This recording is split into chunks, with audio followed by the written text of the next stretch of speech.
आवाज आ रही है?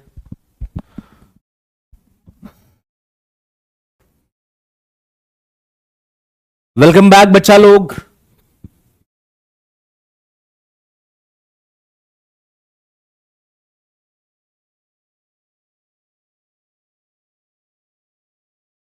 Welcome back everybody.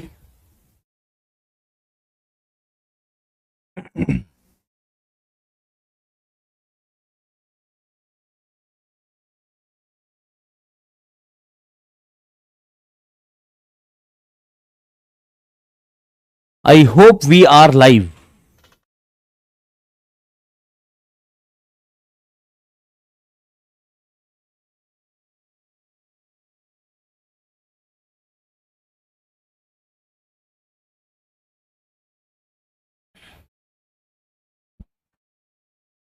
Welcome back बच्चों।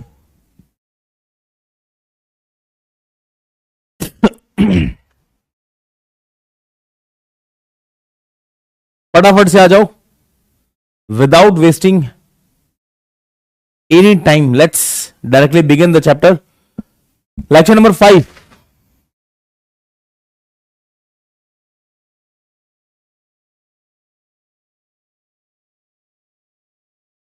एनालिसिस के बारे में हम लोगों ने बात करना स्टार्ट कर दिया है और ये एक diagram just we have seen. सारे लोग आ गए भाई?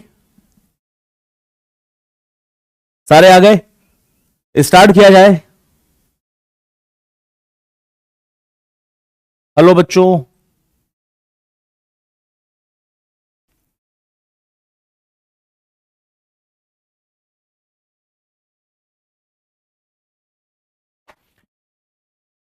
इस डायग्राम में मेरे ख्याल से यहां तक किसी को कोई दिक्कत नहीं है, सब लोग कंफर्टेबल हैं। ठीक है। क्वेश्चन आपसे क्या क्या पूछे जा सकते हैं यहां पर? सिंपल सी बात, सबसे पहले तो आपसे यही पूछ लेगा कि ये बताओ पाथ ऑफ कांटेक्ट कितना है, मतलब पॉइंट के से जब कनेक्शन स्टार्ट हुआ और जब तक कनेक्शन रहा तब तक कितनी डिस्टेंस हमने ट्रेवल की होगी। और यहीं पर मैं चाहूं तो कुछ की पॉइंट्स भी लिख सकता हूं इन्वॉल्यूट से रिलेटेड। सबसे पहली बात कि जो पॉइंट ऑफ कांटेक्ट है वो एक स्ट्रेट लाइन में ट्रेवल करता हुआ दिखाई पड़ रहा होगा, नंबर एक चीज। दूसरी बड़ी बात, क्या मैं ये भी बोल सकता हूं कि इस पूरे इन्वॉल्यूट सिस्टम के लिए जब कनेक्शन स्टार्ट हुआ और जब तक कनेक्शन रहा, कांटेक्ट पॉइंट पे जब भी आप नॉर्मल ड्रॉ करेंगे वो हमेशा यही लाइन दिखाई पड़ रही होगी। तो क्या मैं बोल दूं कि शुरुआत से लेकर के आखिरी तक थ्रू आउट द एंगेजमेंट हमको जो प्रेशर एंगल दिखाई पड़ रहा है, आप कभी भी पॉइंट ऑफ कांटेक्ट में नॉर्मल ड्रॉ करेंगे वो यही लाइन दिखाई पड़ेगी। तो जो प्रेशर एंगल है वो पूरे एंगेजमेंट में हमको कांस्टेंट दिखाई पड़ता है। Yes or no? तो कुछ की पॉइंट्स मैं लिख देता हूं, कुछ चीजें, इंपॉर्टेंट पॉइंट्स इन्वॉल्यूट से रिलेटेड। इंपॉर्टेंट पॉइंट्स क्या क्या हैं जो बातें अभी तक डिस्कस की हैं, बस वही लिख रहा हूं। Important points. सबसे पहली बात,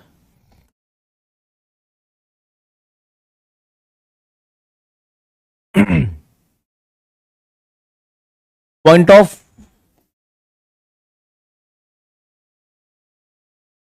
contact travels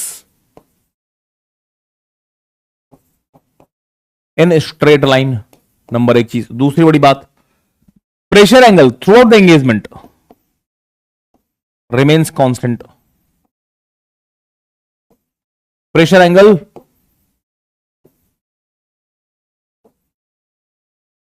through out the engagement, engagement से मेरा मतलब है कि जब दो टीथ के बीच में कांटेक्ट स्टार्ट हुआ और जब तक कांटेक्ट में दोनों टीथ रहे तब तक प्रेशर एंगल हमको कांस्टेंट दिखाई पड़ रहा है। Pressure angle through out the engagement is constant. तीसरी बड़ी बात, इस पूरे ड्यूरेशन में जब कांटेक्ट स्टार्ट हुआ था तो कैन यू फील कि कांटेक्ट पॉइंट धीरे धीरे ट्रेवल करते करते कभी पिच पॉइंट पे कोइंसाइड भी किया होगा। और यही वो सिचुएशन है जिससे मैं contact point Q pitch point से कोइंसाइड कर गया है तो हमारी वेलोसिटी ऑफ स्लाइडिंग हमको 0 दिखाई पड़ रही होगी।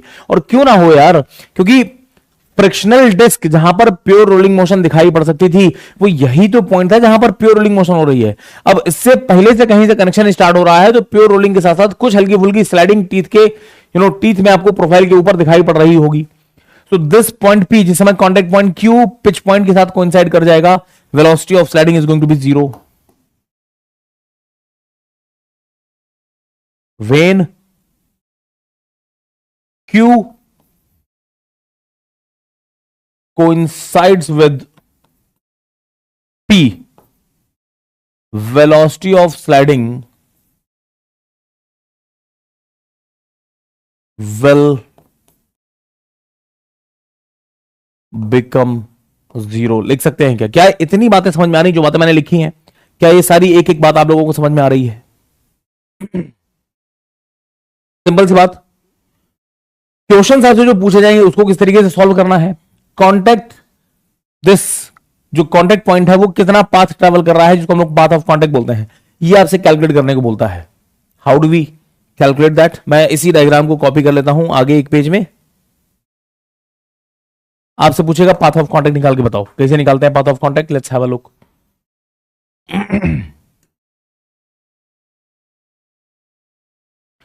Path of contact. क्या मैं बोल दूं कि सर हमको पॉइंट के से लेकर के पॉइंट एल तक यही तो डिस्टेंस दिखाई पड़ रही है, इसको के एल से डिनोट किया जाता है, और केएल को हम चाहें तो दो पार्ट्स में लिख सकते हैं. सबसे पहले पॉइंट के से लेकर के पी तक हमारे टीथ एक दूसरे के साथ एंगेज हो रहे होंगे, जिसको हम लोग बोलते हैं पाथ ऑफ अप्रोच. और पिच पॉइंट के बाद टिल पॉइंट एल, इसको हम लोग बोल देते हैं अब ये एक दूसरे से बिछड़ने जा रहा है, path of recess. KP plus P L लिखा जा सकता है. KP is called as path of approach. एक दूसरे की तरफ अप्रोच कर रहे हैं दोनों टीथ. और PL is called as path of recess. Recess का मतलब होता है बिछड़ना. Path of recess. Sliding velocity समझ में नहीं आ रहा? स्लाइडिंग वेलोसिटी में क्या है? जिस समय हमारे टीथ एक दूसरे के साथ कॉन्टेक्ट पॉइंट के पर कहीं टच में होंगे. एनिमेशन देख लो यार.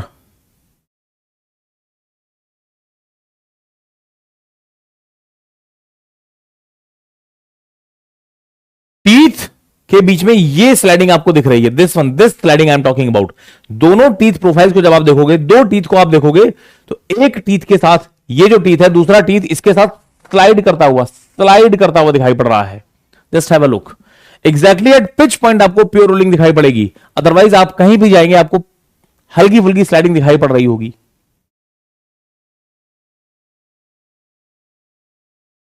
Is this clear to everybody? KP और पीएल कैसे निकालने हैं वो समझ लो. कोई फॉर्मुला याद करने की जरूरत नहीं है. थोड़ा बहुत ज्योमेट्रिकल चेंजेस मैं यहां पर कर रहा हूं. Look here carefully. आप O2 से एक परपेंडिकुलर ड्रॉ कर दीजिए यहां पर. How many of you can feel?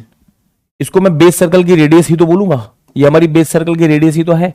ये परपेंडिकुलर ड्रॉ किया हमने यहां पर. दिस इज अवर परपेंडिकुलर, और इसी को हम बोल रहे हैं this is point N. Similarly एक परपेंडिकुलर आप ड्रॉ कर सकते हैं यहां से. ये परपेंडिकुलर ड्रॉ कर दिया. क्या मैं बोल दूं ये हमारे बेस सर्कल, पिनियन के बेस सर्कल की रेडियस रही होगी. इसको मैं बोल रहा हूं point N. This is our point N बेटा. ये पॉइंट एम, ये पॉइंट एम दिखाई पड़ रहा है, ये पॉइंट एन दिखाई पड़ रहा है. अगर ये एंगल फाई दिखाई पड़ रहा है आपको, दिस इज एंगल फाई, तो क्या मैं बोल दूं इसके दिस इज एंगल फाई, तो ये एंगल हमको 90-5 दिखाई पड़ रहा होगा. And look at this triangle. ये एंगल 5 था, ये 90-5, ये 90, तो ये एंगल 5 हो जाएगा. ये एंगल हमको 5 दिखाई पड़ रहा है. This is angle 5. ये एंगल हमको 5 दिखाई पड़ रहा है. This is angle 5. नंबर एक चीज. सिमिलरली आपको ये एंगल अगर 5 है, दो लाइंस दिखाई पड़ रही हैं. ये एंगल 5 था तो अपोजिट वाला एंगल भी 5 ही दिखाई पड़ रहा होगा. ये एंगल 5 है. दिस एंटायर एंगल ये हमको 90 दिखाई पड़ रहा है. अगर ये 5 है तो ये कितना बचा सर? 90-5 बचा. अब लुक एट दिस ट्रायंगल. अगर ये 90-5 है, ये एंगल 90 दिखाई पड़ रहा है, तो क्या मैं इस एंगल को 5 बोल दूं? सिंपल सी बात. सर ये वाला एंगल भी हमारा 5 दिखाई पड़ रहा है. 5 एंगल हो गए. सेंटर से पिच पॉइंट तक की डिस्टेंस, इसको मैं पिच सर्कल की रेडियस बोल सकता हूं क्या?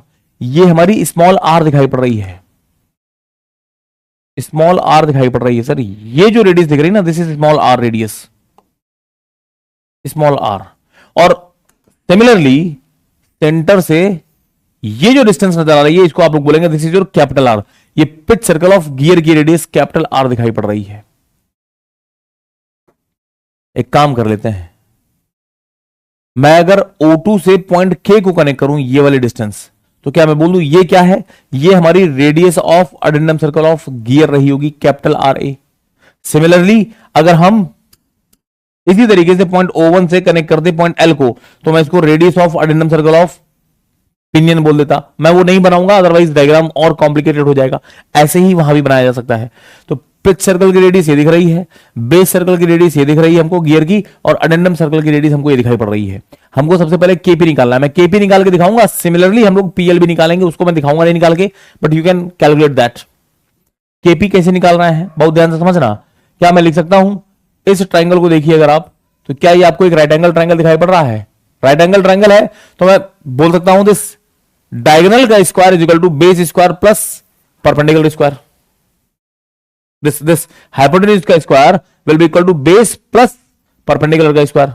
और बेस कितना है, ये जो रेडियस ऑफ बेस सर्कल दिखाई पड़ रही है, क्या मैं इसको बोल दूं फ्रॉम दिस ट्राइंगल, ये ट्राइंगल देखो आप, ये भी तो एक राइट एंगल ट्राइंगल ही है बेटा। ये आर रेडियस है, ये फाई है, तो क्या मैं बोल दूं ये हमारी रेडियस ऑफ बेस सर्कल कितनी हो जाएगी, आर कॉस फाई। लिखा जा सकता है सर ये हमारा आर कॉस फाई दिखाई पड़ रहा है। बेस सर्कल की रेडियस आर कॉस फाई होती है। आप पिच सर्कल की बात करेंगे, यहां स्मॉल आर कॉस फाई के टर्म्स में चीजें आ जाएंगी। आपको बात समझ में आ रही है? From this triangle O2KN,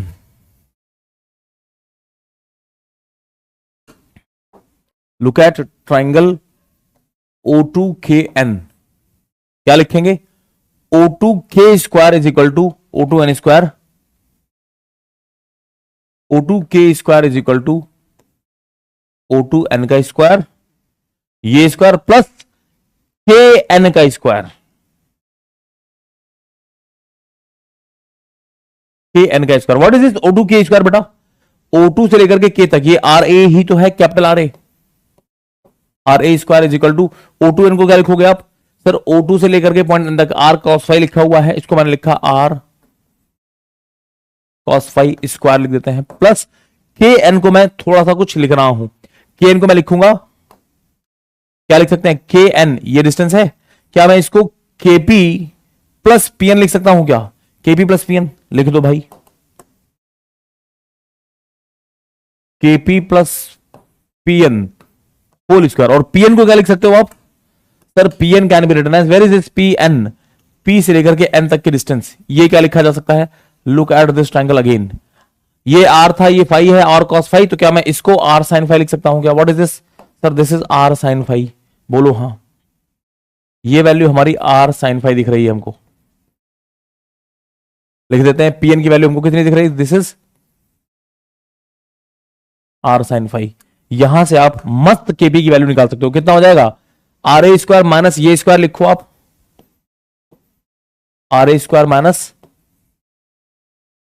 R cos phi का स्क्वायर, ये टर्म इधर है, इसको इधर ले गए, अंडर रूट ले लो, तो ये KP प्लस PN बचा, और PN सब्ट्रैक्ट कर दो, PN यहां से उठा करके लाओ इधर पे, अंडर रूट के बाहर R sin फाई दिखाई पड़ेगा। This is how you have written KP का वैल्यू। एक बार आपको KP मिल गया, सिमिलरली आप PL की वैल्यू निकाल लोगे। एवरीबडी इज क्लियर और नॉट? सिमिलरली कैलकुलेट करके दिखाऊंगा नहीं, सिमिलरली PL की वैल्यू कितनी आ जाएगी बेटा, PL की वैल्यू, जो बातें हम लोगों ने यहां पर गियर की रेडियस के टर्म्स में की हैं, वही चीज हम लोगों को यहां पर पिनियन के टर्म्स में करनी है। और हमारे पास जो आंसर आएगा वो यहां पर capital R capital R capital R के टर्म्स में था, अब वो स्मॉल आर के टर्म्स में आ जाएगा। It will become small R A square minus small R cos phi square. ये बातें अंदर अंडर रूट के अंदर हैं, और रूट के बाहर यहां पर स्मॉल आर साइन फाई दिखाई पड़ रहा है। अब कुछ बच्चे इसको याद करते हैं कि सर आपने एक फॉर्मूला दिया, इसको याद कर लेते हैं। अबे याद क्यों करना है, तुम बस ये डायग्राम बनाना सीख जाओ, डायग्राम, दैट्स इट। हमको क्या निकालना है सर, KP निकालना है। KP की वैल्यू कैसे लिखी जाती है, इस बड़े ट्राइंगल को देखिए आप, RA square is equal to ये स्क्वायर प्लस ये पूरी चीज स्क्वायर, और ये पूरी चीज को आप लिखते हो KP प्लस बचा हुआ ये चीज स्क्वायर, और ये चीज कितनी, R sin phi, that's it, लिख लिया, खेल खत्म। एक बार ट्राइंगल्स दिखाई पड़ गए, खेल खत्म। Is this clear? बताइए बेटा। केपी निकल गया हमारा, पीएल निकल गया, दोनों को ऐड कर दीजिए, you will get path of contact. और एक बार तुमको पाथ ऑफ कॉन्टैक्ट मिल गया तो कुछ लोगों ने कहा कि यार इसी चीज को हम लोग, जिस समय कॉन्टैक्ट पॉइंट ट्रैवल कर रहा है एक स्ट्रेट लाइन में, उस समय हम ये देखने की कोशिश कर रहे हैं कि हमारे टीथ ने कितना डिस्टेंस पिच सर्कल के ऊपर ट्रैवल किया है। इससे हमको कुछ और नई चीजें दिखाई पड़ जाएंगी, और इसी को हम लोग बोलते हैं आर्क ऑफ कॉन्टैक्ट। एक टर्म होता है which is known as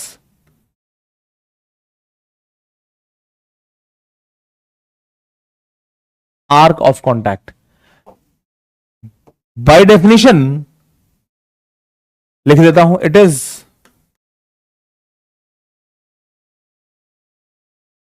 analogous distance, it is analogous to path of contact, analogous to path of contact, but measured along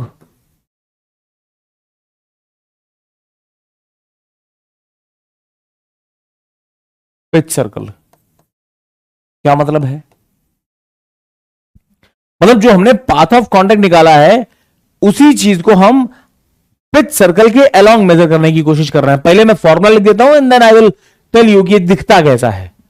arc of contact, derivation पे नहीं जाएंगे, arc of contact is given as path of contact divide by cos five. Pressure angle से divide कर दीजिएगा cos five, that's it, you will get your arc of contact. आप contact की बात कर रहे हैं तो यह है formula. Arc of approach, arc of recess भी डिफाइन किए जा सकते हैं। आर्क ऑफ अप्रोच क्या लिखा जाएगा? It will be path of approach, KP का वैल्यू कितना है, divide by cos five. Similarly आप चाहें तो आर्क ऑफ रेसेस भी लिख सकते हैं। इसकी वैल्यू कितनी हो जाएगी? This is path of recess जो मेजर किया है, divide by cos five. This is how you are going to write these formulae. Now the question arises कि चीजें आखिर दिखती कहां पर है। बहुत ध्यान से समझना, बहुत बहुत बहुत ध्यान से समझना। पूरा डायग्राम नहीं दिखा रहा हूं, सिर्फ एक छोटा सा पार्ट दिखा रहा हूं, छोटा सा एक पार्ट दिखा रहा हूं। Careful careful careful.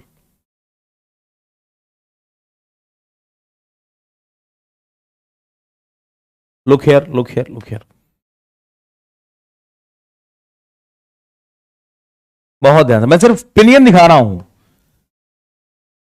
पिनियन का टीथ जिस समय कॉन्टैक्ट स्टार्ट हुआ, पिनियन का टीथ कहां पर था सर? पिनियन का टीथ वॉज समवेयर हियर, और इस पॉइंट पे गियर के टीथ ने हमको कहीं टच किया होगा। कॉन्टैक्ट स्टार्ट हो गया और फिर पिनियन का टीथ घूमते घूमते घूमते घूमते किसी एक पोजीशन पे पहुंचा होगा। जिस समय अडेंडम सर्कल ऑफ पिनियन ने लाइन ऑफ एक्शन को टच किया है, कॉन्टैक्ट एंड हुआ है, तो वो हमको यहां दिखाई पड़ रहा है। पॉइंट के की लोकेशन कहीं यहां पर है, पॉइंट एल की लोकेशन यहां पर है। एक्चुअल में हमारा जो पॉइंट ऑफ कॉन्टैक्ट है वो कैसे ट्रेवल कर रहा है सर? के से लेकर के कभी कॉन्टैक्ट पॉइंट यहां है, अगले मोमेंट यहां, फिर यहां, और धीरे धीरे अप्रोच करते करते आप पिच पॉइंट से कोइंसाइड भी करेंगे, और फिर पॉइंट ऑफ कॉन्टैक्ट ट्रेवल करते करते यहां तक आएगा, और फिर दोनों चीजें डिसएंगेज हो जाएंगी। तो एक्चुअल में पॉइंट ऑफ कॉन्टैक्ट तो ये ट्रेवल कर रहा है। हम ये जानना चाहते हैं कि जिस समय हमारा पॉइंट ऑफ कॉन्टैक्ट सचमुच में यहां ट्रेवल कर रहा था, उतनी देर में हमारे टीथ ने पिच सर्कल के अलोंग कितना डिस्टेंस ट्रेवल किया है, हम ये जानना चाहते हैं। तो आप अपने टीथ का कोई एक पॉइंट ले लो। सर हमारा टीथ ये हुआ करता था, इस टीथ का मैं ये पॉइंट ले रहा हूं। अब आप चेक करो कि जब से एंगेजमेंट स्टार्ट हुआ और जब तक एंगेज रहे कितना डिस्टेंस हमने पिच सर्कल में ट्रेवल किया है, और पिच सर्कल हमारा ये दिखाई पड़ रहा है। तो पॉइंट कहीं यहां था, टीथ का कोई एक पॉइंट ले लो, और करस्पॉन्डिंग पॉइंट कहीं यहां पर पहुंच गया होगा। इतनी सर्कुलर आर्क वाली डिस्टेंस हमारे टीथ ने ट्रेवल की है पूरे एक एंगेजमेंट जोन में। इसके बाद डिसएंगेजमेंट हो चुका है। बात समझ में आ रही है सर? इस पिच सर्कल के अलोंग यहां पर कितना डिस्टेंस ट्रेवल किया है टीथ ने, वो निकालने की कोशिश कर रहे हैं। तो जब कॉन्टैक्ट स्टार्ट हुआ टीथ कहां पर था वो देख लो आप, और जब कॉन्टेक्ट एंड हुआ है तब टीथ कहां है वो देख लो आप, दैट्स इट। और टीथ के किसी भी एक पॉइंट ने कितना डिस्टेंस ट्रेवल किया होगा वो आप निकाल लीजिएगा। और ये कॉमन सेंस वाली बात है, हम चाहे पाथ ऑफ कांटेक्ट की बात करें चाहे आर्क ऑफ कांटेक्ट की बात करें, ये पेयर के लिए होता है। ऐसे मत बोल देना कि सर पिनियन के लिए पाथ ऑफ कांटेक्ट ये है, गियर के लिए कितना होगा। अबे पेयर की बातें हो रही हैं, जब एंगेज हुए थे और जब तक एंगेज रहे हो तब तक कितनी डिस्टेंस ट्रेवल की है पाथ ऑफ कांटेक्ट, ये पेयर का होता है, पिनियन का या गियर का नहीं। सिमिलरली आर्क ऑफ कांटेक्ट की बात करेंगे तो जितनी डिस्टेंस हमारे पिनियन के टीथ ने ट्रेवल की होगी उतनी ही डिस्टेंस हमारे गियर के टीथ ने भी ट्रेवल की होगी। Is this clear to everybody और नॉट? सारा पूरा ज्योमेट्री का खेल है। क्या दिख पा रहा है कि हम लोग किस डिस्टेंस को नापने की कोशिश कर रहे हैं? Yes or no. ये डायग्राम में एक लोकेशन यहां से स्टार्ट करके टिल दिस पॉइंट, ये जो येलो कलर से डिस्टेंस मैंने शो कर रखी है, दिस इज समथिंग इसको आप लोग बोल रहे हैं आर्क ऑफ कॉन्टैक्ट। आर्क के फॉर्म में है तो मैं इसको आर्क ऑफ कॉन्टैक्ट बोल रहा हूं। डायग्राम आधा बनाया है, रीजन पूरा गियर वियर बना देते तो फिर खिचड़ी पक जाती। तो मैंने सिर्फ उतनी ही चीजें दिखाई जितनी हमारे काम की थी। All clear? कहां होल स्क्वायर है बेटा?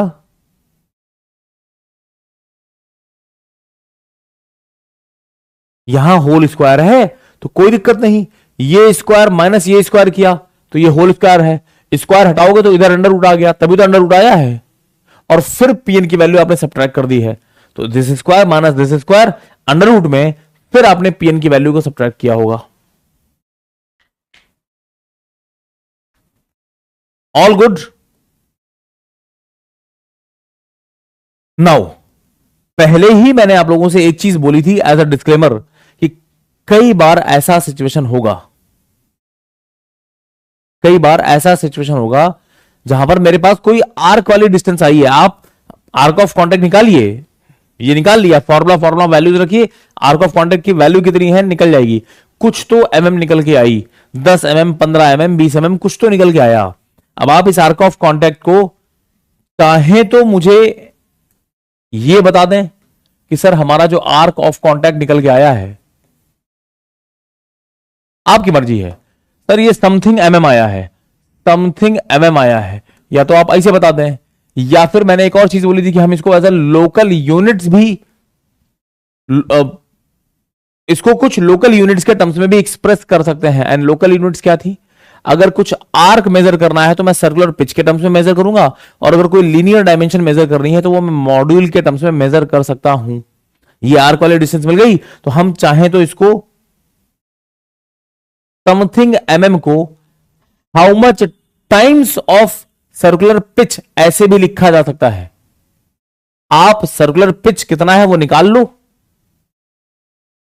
कंपेयर कर लेना आर्क ऑफ कॉन्टैक्ट को, तो कितने टाइम्स ऑफ सर्कुलर पिच है वैसे लिखा जा सकता है।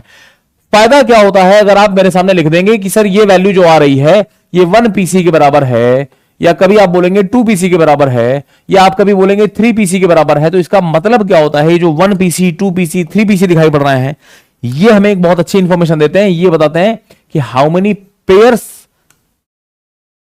Of teeth were in contact during one engagement zone. Arc of contact ये बता रहा है कि जब एंगेजमेंट स्टार्ट हुआ और जब तक एंगेज रहे तब तक पिच सर्कल के अलोंग कितनी डिस्टेंस ट्रेवल हो रही है। और अगर आप इसी को समथिंग टाइम्स ऑफ पीसी के टर्म्स में लिखेंगे तो ये जो समथिंग टाइम्स लिखा है ना 1 2 3 वॉट एवर, ये आपको बता रहा है number of pairs engaged in one engagement zone, number of pairs in contact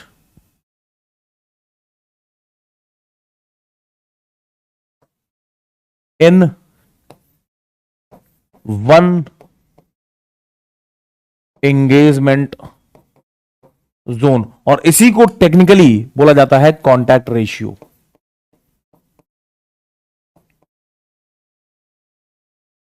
contact ratio का डिफाइन करना है तो मैं लिख सकता हूं क्या कि this contact ratio can be defined as arc of contact divided by PC. लिख देते हैं contact ratio is arc of contact divide by circular pitch, जिसकी वैल्यू होती है पाई डी बाई टी।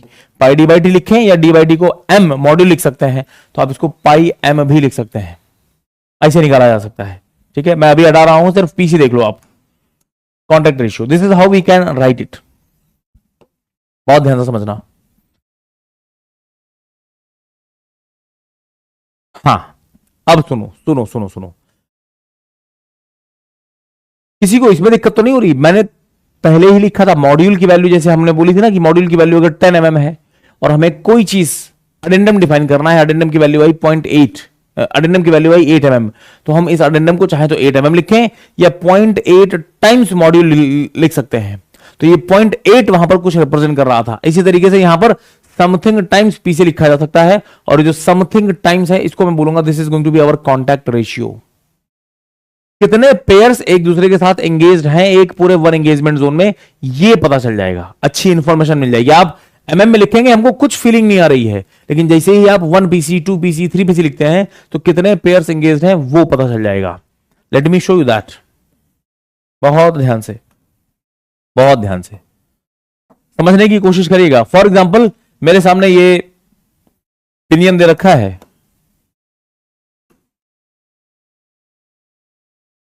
तीन सिचुएशन ले रहा हूं तुम्हारे सामने। पहले तो समझो एंगेजमेंट जोन, जब मैं बोलता हूं what is the meaning of engagement zone.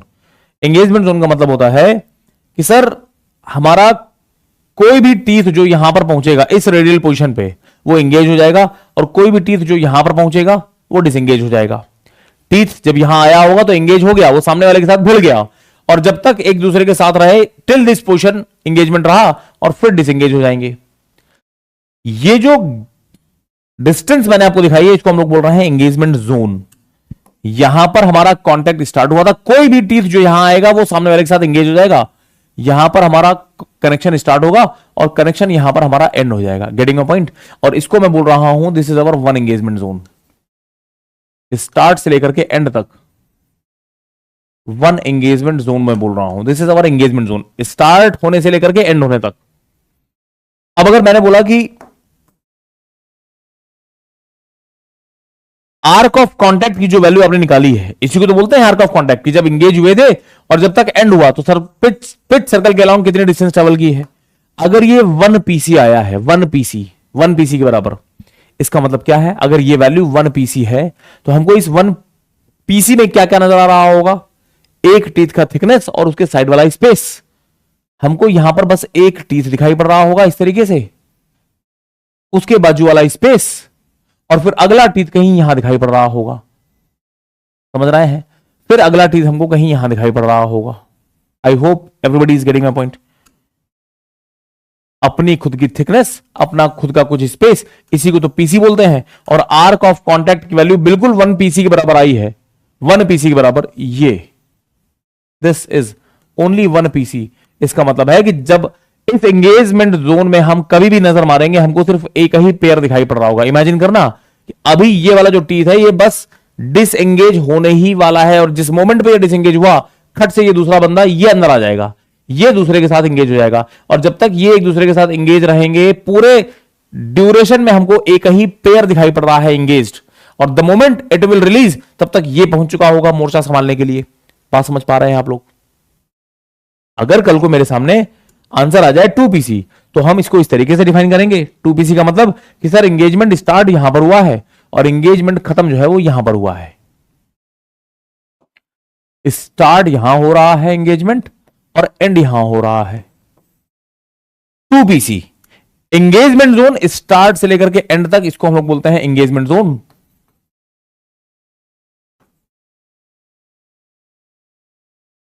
कितना नजर आ रहा है? आर्क ऑफ कांटेक्ट जो ये देख रहे हैं हम लोग, ये वैल्यू हमको दिखाई पड़ रही है 2 पीसी के बराबर। यहां पर आर्क ऑफ कांटेक्ट आया था 1 पीसी, यहां पर मान लो आ गया 2 पीसी। 2 पीसी का मतलब कितना होता है बेटा?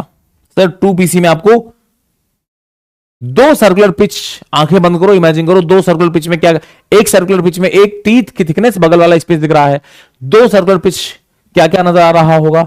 सर हमको एक टीथ अगर कहीं यहां दिखाई पड़ रहा है, टीथ, बगल का स्पेस, और फिर यहीं पर एक और टीथ दिखाई पड़ रहा होगा।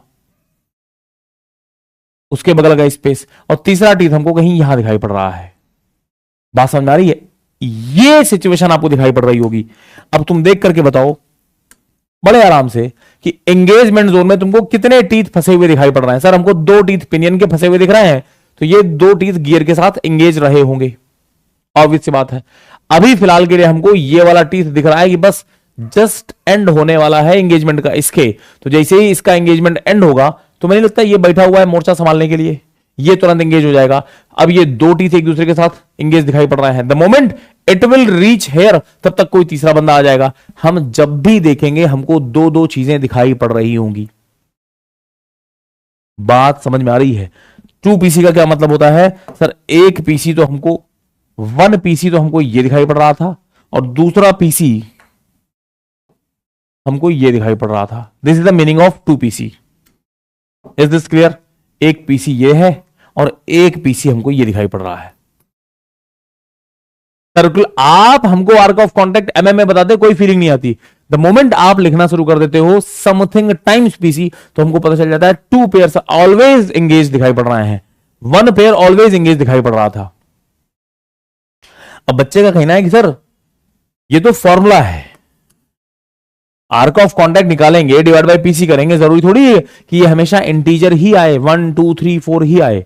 हो सकता है फ्रैक्शन में आ जाए, हो सकता है, कोई बड़ी बात नहीं है। मान लो कभी आपने सॉल्यूशन सॉल्व किया और तुम्हारे सामने जो आंसर आए हैं वो 1.4 पीसी आ गया आंसर। अब what is the meaning of 1.4 PC? Sir 1 PC और 2 पीसी कैसा दिखता है वो हमको समझ में आ रहा है, 1.4 समथिंग इन बिटवीन ही तो दिखाई पड़ेगा। मतलब सर एंगेजमेंट यहां से स्टार्ट हो रहा है और एंगेजमेंट यहां पे खत्म हो रहा है, ऐसा कुछ दिखाई पड़ रहा है। स्टार्ट यहां से हो रहा है, यहां पर जो भी पहुंचेगा एंगेज हो जाएगा, और यहां पर जो भी पहुंचेगा उसका एंगेजमेंट एंड हो जाएगा। हमको एक टीथ सर अगर यहां दिखाई पड़ रहा होगा, 1 teeth is here, 1 teeth is here,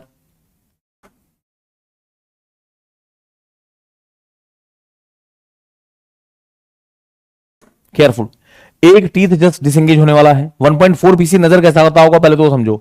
sir ये डिसएंगेज होने वाला है, इसका खुद का थिकनेस और बाजू वाला स्पेस ये 1 पीसी हो गया। फिर हमको एक टीथ कहीं यहां नजर आ रहा होगा, ये इसकी खुद की थिकनेस और बाजू वाला स्पेस कहीं यहां नजर आ रहा होगा।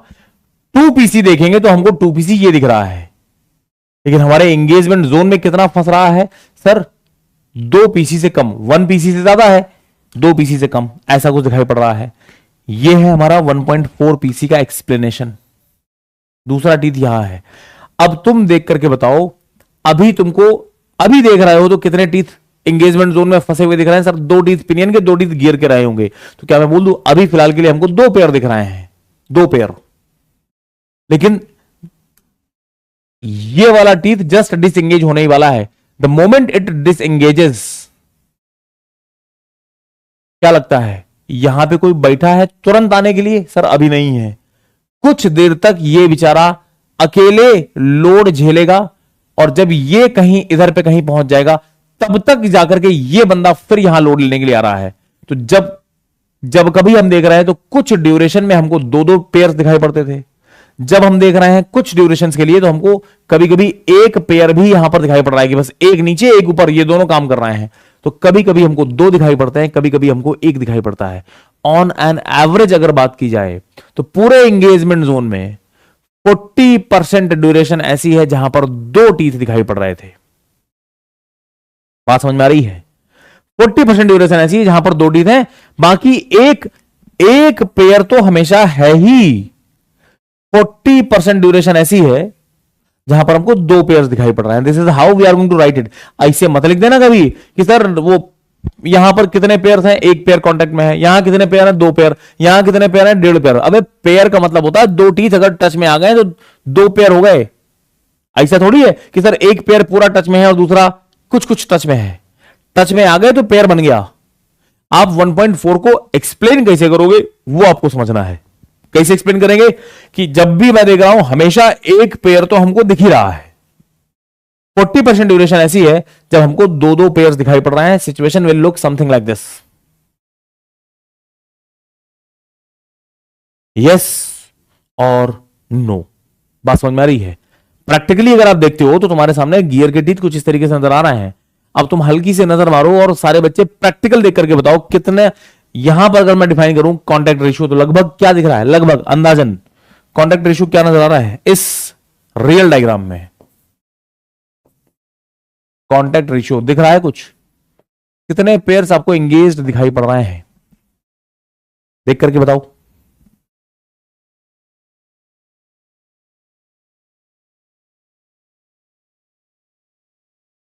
दो। बच्चा, जो बच्चे 1.8 बोल रहे हैं, अरे मेरी जान इतना इतना परफेक्ट कैसे हो गए तुम? लगभग लगभग अंदाजन बातें कर रहे हैं कि सर हमको बिल्कुल ऐसा लग रहा है कि अभी ये टीथ बस टिप टच कर रही है यहां पर, तो लगभग खत्म होने वाला है। और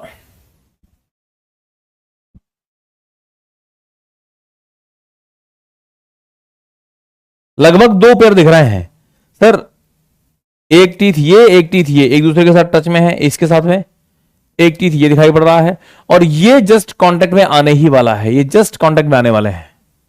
इसका कांटेक्ट यहां पर कांटेक्ट बस खत्म होने वाला है और इसका कांटेक्ट जस्ट शुरू होने वाला है। तो मैं फिर से बोल दूं कि लगभग, फ्रैक्शंस की डिटेल में ना जाए, वो तो हमको कैलकुलेशन के बाद ही पता चलती है, लेकिन क्या मैं ऐसा बोल सकता हूं कि लगभग कांटेक्ट रेशियो हमको ऑलमोस्ट 2 दिखाई पड़ रहा होगा। ये जो डायग्राम है 2 के आसपास दिखाई पड़ रहा होगा। एक का डिसएंगेजमेंट होने ही वाला है, बस हो जाएगा, और तब तक दूसरा यहां आने ही वाला है, और एक पेयर तो ये बना ही है। ये डिसएंगेज होगा, जैसे ही होगा ये यहां पर फिर ये एक दूसरे के साथ एंगेज हो जाएंगे, तो contact ratio is going to be 2।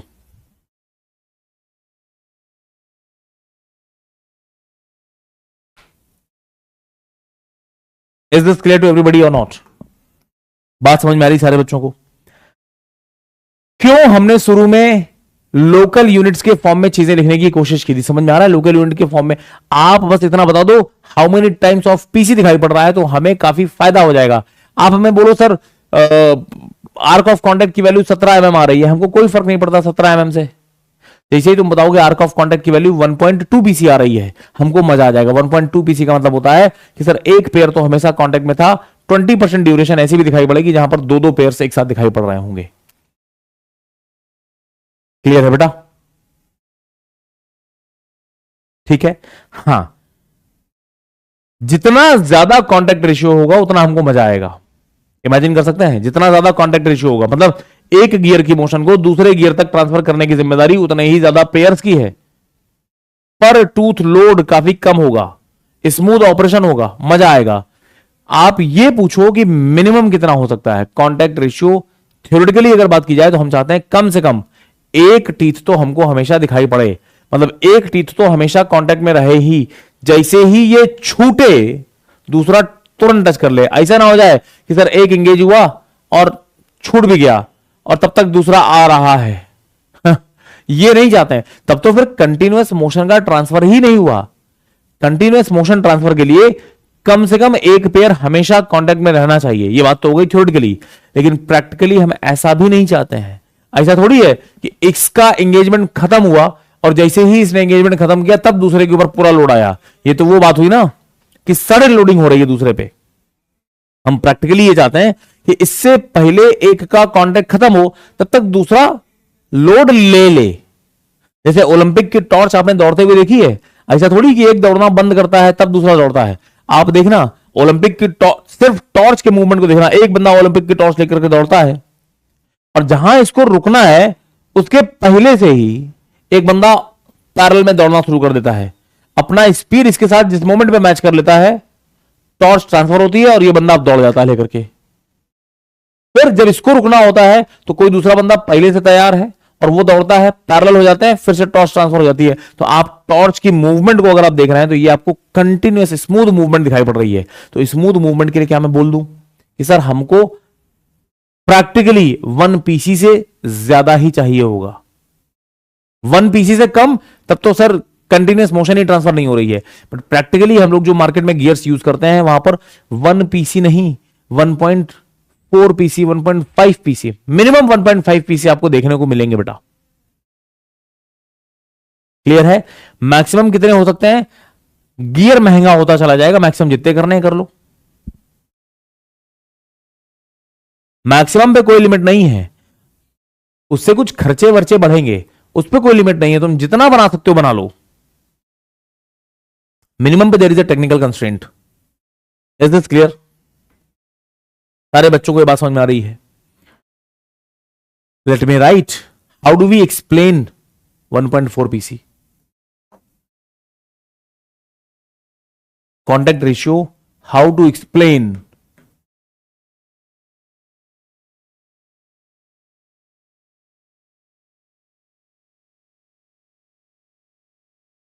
contact ratio 1.4? कैसे एक्सप्लेन करते हैं sir? During entire engagement zone. और अब आप लोगों को एंगेजमेंट जोन दिखाई पड़ रहा है, जब मैं बोलता हूं ना एंगेजमेंट जोन, अब आपको दिखाई पड़ रहा है what is the meaning of engagement zone. During entire engagement zone,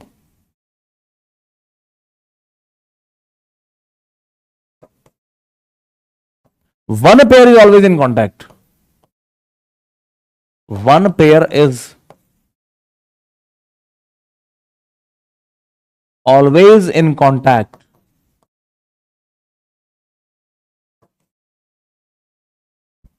for, उस पूरे जोन में 40% ड्यूरेशन ऐसी थी, for 40% duration two pairs were in contact. तो एवरेज नंबर ऑफ पेयर अगर आप निकालेंगे वो 1.4 दिखाई पड़ रहा है। Average number of pairs in contact are 1.4। Is this clear to everybody और नॉट? मैक्सिमम में टीथ ज्यादा बनाने पड़ेंगे बेटे, यस, खर्चा ज्यादा हो जाएगा। इंजीनियर्स हैं, कम से कम पैसे में काम चले, मिनिमम एफर्ट में हम काम चलाना चाहते हैं। सारे बच्चों को यह बात समझ में आ रही है क्या? क्या यह बात समझ में आ रही है?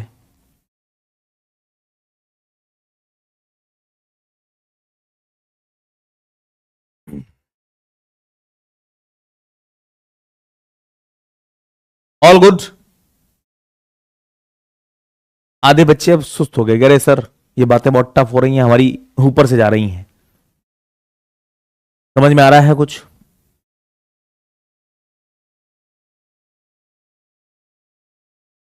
क्लियर है?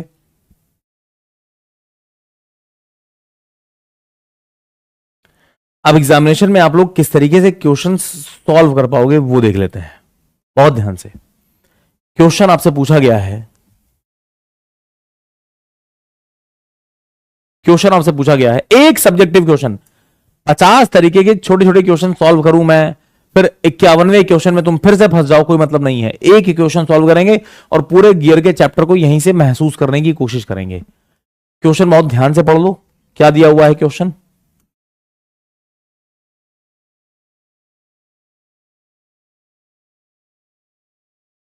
एक एक शब्द को फील करने की कोशिश करिए। A pair of gear and pinion is in mesh having 24 and 36 teeth. जो छोटे टीथ दे रखे हैं, कम टीथ दे रखे हैं, पिनियन रहा होगा, और बड़े वाले में ये गियर के टीथ रहे होंगे, है ना। ये पिनियन के टीथ हैं और ये गियर के टीथ दे रखे हैं, स्मॉल टी और कैपिटल टी। लिख लेता हूं डेटा क्या दे रखा है सर, हमको स्मॉल टी की वैल्यू दे रखी है 24 और कैपिटल टी दे रखा है 36।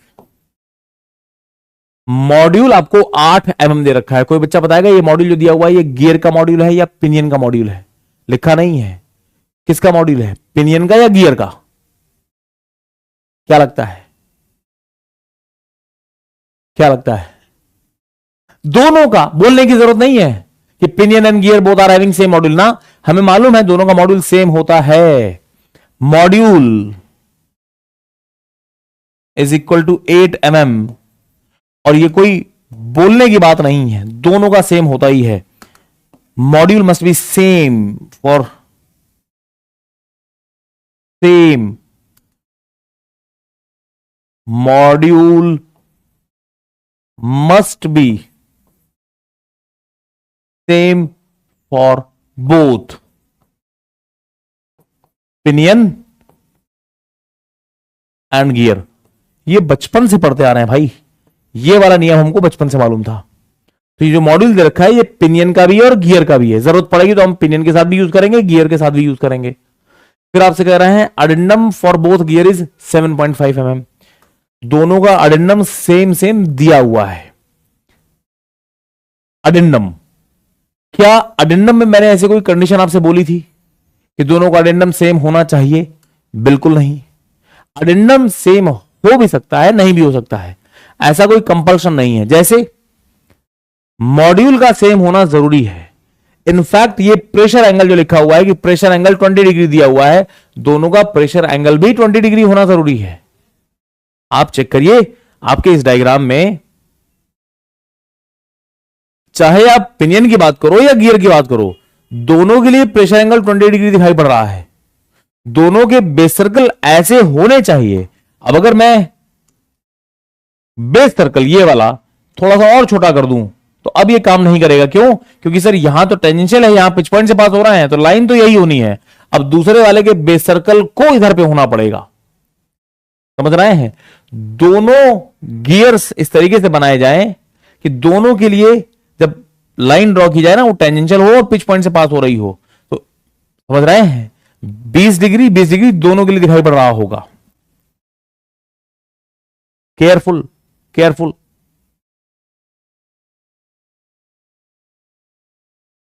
क्या मैं बोल दूं? प्रेशर एंगल जो लिखा हुआ है ये भी दोनों के लिए सेम ही होता है। प्रेशर एंगल फाई, इसकी वैल्यू 20 डिग्री दे रखी है हमको, और ये भी दोनों के लिए ही सेम होता है। Must be same for both.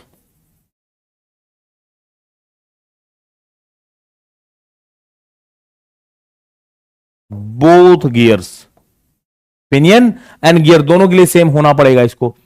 Addendum में ऐसा कोई कंपल्शन नहीं है। यहां पर तुमको दिया है कि भाई दोनों सेम है, चीजों को सिंप्लीफाई करने के लिए दिया हुआ है। It may be different also, it may be different also. कल को एक नए क्वेश्चन में आपसे दिया हो सकता है कि भाई हमारे पिनियन का जो अडेंडम है, अडेंडम का मतलब पिनियन के पिच सर्कल से टिप तक के डिस्टेंस, पिनियन का अडेंडम कुछ है और गियर का अडेंडम कुछ और है। ये दोनों सेम हो ऐसा कोई कंपल्शन नहीं है। ये बात अपने दिमाग को समझा लो, ये बात अपने दिमाग को समझा लो, इनका कोई सेम होना जरूरी नहीं है। अच्छा, अडेंडम इन्होंने 7.5 mm के टर्म्स में दे रखा है।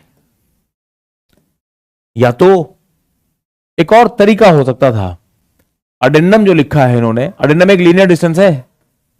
अडेंडम कितना दिया हुआ है? 7.5 mm ये लिखा हुआ है, दिया है क्वेश्चन में। पिनियन एंड गियर दोनों के लिए ये है वैल्यू, अलग अलग भी हो सकते थे। अब आप हमें ये 7.5 mm बताएं या फिर समथिंग टाइम्स ऑफ मॉड्यूल भी बता सकते हैं। मॉड्यूल कितना है बेटे? 8 mm। तो क्या मैं लिख दूं module can be written as something times of, sorry,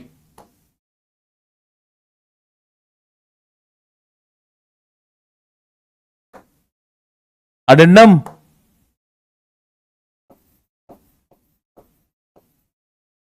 addendum can be written as something times of module, ऐसे ही तो लिखते हैं। और जो समथिंग टाइम्स है इसी को हम लोग बोलते हैं फ्रैक्शनल अडेंडम। क्या बोलते हैं बेटा? This is called as fractional addendum, एक टर्म होता है।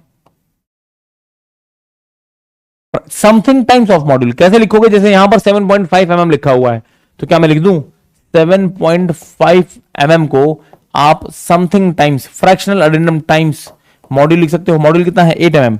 तो ये समथिंग टाइम्स कितना दिखाई पड़ेगा आपको? 7.5 डिवाइड बाई 8। क्या वैल्यू आती है? एक मिनट बताओ जरा। 7.5 डिवाइड बाई 8 करोगे कितना आता है? एनीवन? 0.97, 0.9375। इसको मैं लिख दूं ऐसे, ये लिखो, या फिर 0.9375 टाइम्स मॉड्यूल ऐसे भी लिखा जा सकता है। पहले बोला है ये दिया हो ये दिया हो, मेरे लिए एक ही बात है। बात समझ में आ रही है? आप ऐसे लिख के दें या ऐसे लिख के दें, मेरे लिए एक ही बात है। ये भी एक तरीका हो सकता है देने का। आपसे बोल दें कि फ्रैक्शनल अडेंडम, और ये जो फ्रैक्शनल अडेंडम है ना पिनियन के लिए, इसको हम कैसे लिखते हैं? दिस इज समथिंग, इसको लिखा जाता है एपी टाइम्स मॉड्यूल। गियर की बात होगी तो हम इसको लिखेंगे एजी टाइम्स मॉड्यूल, और कल को रैक की अगर बातें हो रही हैं तो A R times module. Times module, ये जो टर्म लिखे हैं ना हमने, ये वाले टर्म, ये सब ये हैं आपके फ्रैक्शनल अडेंडम। फ्रैक्शनल अडेंडम ये सब आपके फ्रैक्शनल अडेंडम है।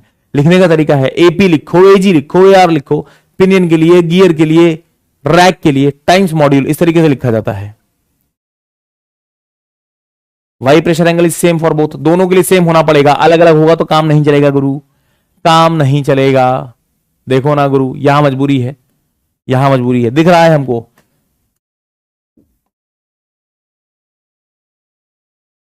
कॉमन कॉन्टेक्ट पॉइंट पे कॉमन नॉर्मल ड्रॉ किया था, उसको इस बेस सर्कल में भी टेंजेंट होना है।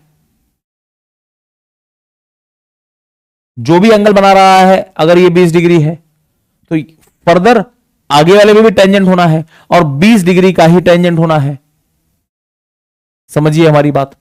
अगर ये 20 डिग्री और दूसरा वाला अलग प्रेशर एंगल वाला है तो बेटे फिर पिच पॉइंट से पास नहीं हो पाएंगे, समझ रहे हैं? फिर यहां से टेंजेंट, और फिर वो टेंजेंट कहीं पिच पॉइंट से हो सकता है दूर से पास हो जाए, तो पिच पॉइंट से भी पास होना है। वो तभी पॉसिबल है जब बेस सर्कल्स कुछ इस तरीके से एडजस्ट हों कि मैं टेंजेंट ड्रॉ कर रहा हूं, पिच पॉइंट से पास भी हो रहा है, और ये 20 डिग्री दिखाई पड़ रहा है। दोनों के लिए 20 डिग्री होना चाहिए। दो गियर्स जो आपके सामने रखे हुए हैं, इन दोनों का प्रेशर एंगल सेम सेम होना चाहिए, मॉड्यूल सेम होना चाहिए, सर्कुलर पिच सेम होनी चाहिए, प्रेशर एंगल भी सेम होना चाहिए। क्योंकि इस डायग्राम को देख करके क्या पता चल रहा है? प्रेशर एंगल इस पेयर के लिए डिफाइन किया गया है ना।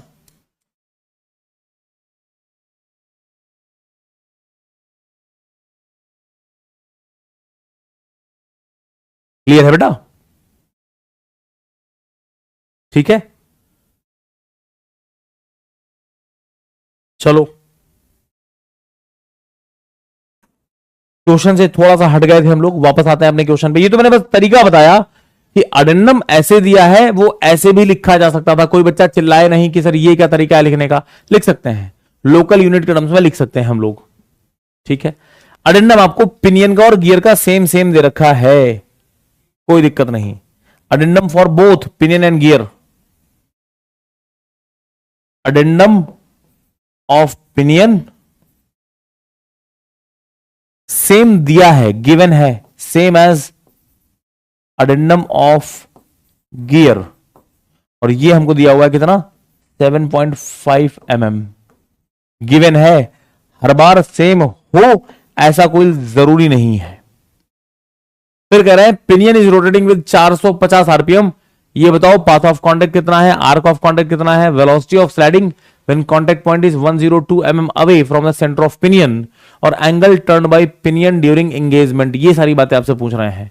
पिनियन की स्पीड दे रखी है ओमेगा ऑफ पिनियन, इसको मैं ओमेगा पी लिख देता हूं। कितना है पिनियन का स्पीड? ये हमको दे रखा है कितना? 450 आरपीएम, 450 आरपीएम। सबसे पहले निकालो path of contact. Path of contact कैसे निकाला जाता है? सिंपल सा एक फॉर्मूला है हमारे पास। क्या फॉर्मूला भाई? के एल निकालना है, केपी प्लस पीएल निकालने हैं। सर ये लो, केपी का एक फॉर्मूला होता है, आज ही लिखा था फॉर्मूला।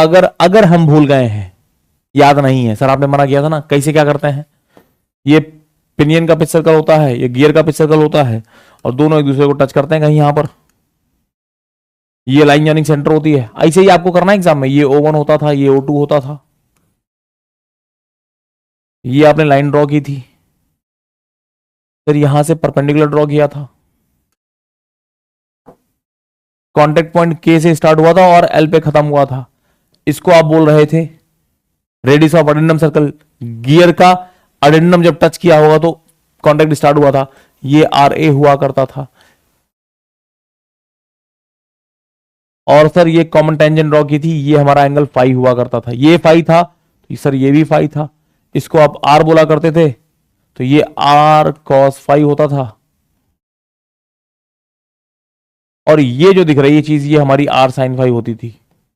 फॉर्मूला सर हमको याद नहीं है। केपी की वैल्यू कैसे लिखी जाएगी? KP this value can be written as ये स्क्वायर माइनस, पूरे ट्राइंगल को देख लो, ये स्क्वायर माइनस ये स्क्वायर अंडर रूट में, यही तो बचेगा, और आर साइन फाई सब्ट्रैक्ट कर दो तो केपी बचेगा। मेरे सामने आ गया फॉर्मूला, खत्म बात। हमको याद नहीं है लेकिन लिख लिया। कितना टाइम लगा? 40 second. KP can be written as R A square minus R cos phi square, under root के अंदर ये चीजें लिखी हैं, माइनस आर साइन फाई। एक बार ये दिख गया, बिल्कुल ऐसे ही सिमिलरली आप लिखते हो पिनियन के लिए। पी एल कितना हो जाएगा? Under root small R A square minus R cos phi square minus R sine phi. Everybody is clear? ये है फॉर्मूले, ये आ गए फॉर्मूले। हमको बस कहीं से आर पिच सर्कल की रेडियस, अडेंडम सर्कल की रेडियस और फाई, बस ये बता दो, आंसर निकाल लेंगे हम। क्या क्या दिया हुआ है आपको? टीथ पता है, मॉड्यूल पता है, तो क्या हम module is equal to D by T होता है ऐसे लिख दें क्या? और डायमीटर को आप ऐसे भी लिख सकते हो, twice of radius divide by T. तो आज के बाद मैं कई बार ये फॉर्मूला यूज करूंगा। रेडियस को लिखा जा सकता है M T divide by two, लिख सकते हैं क्या? Capital R is equal to M T by two ऐसे लिखोगे। सिमिलरली पिनियन के पिच सर्कल की रेडियस की बातें होंगी अगर, तो उसको आप लिखोगे small R is equal to M teeth of pinion divide by two. Yes or no? क्या ये बात समझ में आ रही है बच्चे तुमको? सिमिलरली ये बहुत फॉर्मूला यूज करेंगे हम लोग, बहुत ज्यादा। तो पिच सर्कल रेडियस आपको गियर की मिल गई, कितनी आएगी बेटा? मॉड्यूल कितना दे रखा है? 8 mm। टीथ कितने दे रखे हैं? 36 डिवाइड बाई 2। यहां से कुछ मिला समथिंग mm, क्या वैल्यू आ रही बताओ जरा? यहां वैल्यू डालो इसकी, m की वैल्यू कितनी है? 8। टीथ कितने हैं? 24 डिवाइड बाई 2। यहां से भी कुछ वैल्यू मिल जाएगी आपको, 4 96। ये 96 mm आ रहा है मेरे ख्याल से। ये कितनी वैल्यू आ रही है बेटा?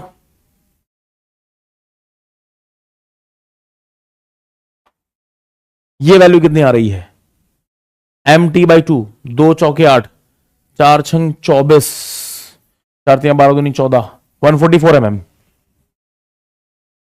ये 144 mm और ये वैल्यू हमारी 96 mm दिखाई पड़ रही है। पिच सर्कल की रेडियस मिल गई, और हमको ये मालूम है कि sir radius of pitch circle दिख रही है हमको आर, और अडेंडम सर्कल की रेडियस कैसे निकालते हो?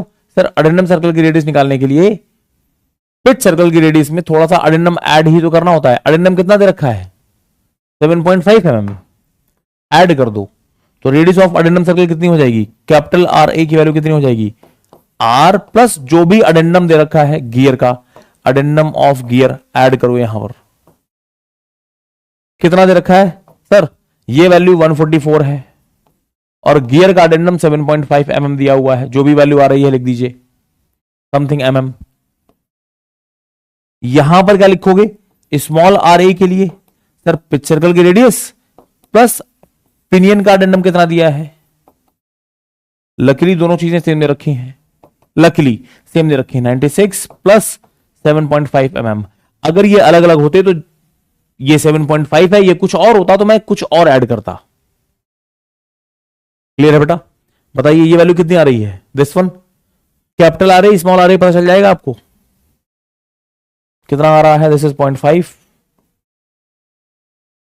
7 4 11, 4 1 5, 151.5, और ये कितना आ जाएगा? 6 से 12 1 13, 0.5 तो ये रहेगा 13 9 1 10, 103 mm। ये वैल्यू दिखाई पड़ रही। सब कुछ तो मिल गया यार, कैपिटल आ रहे, स्मॉल आ रहे, स्मॉल आर कैपिटल आर, सारी बातें मिल गई। 5 मिल गया। वैल्यूज रखो, you will get how much is KP, how much is PL. मिल गया आपको? क्या वैल्यूज आ रही है बेटा? Anyone who can tell me what is the value of KP and PL? Problem values डालो, आंसर बताओ तुरंत।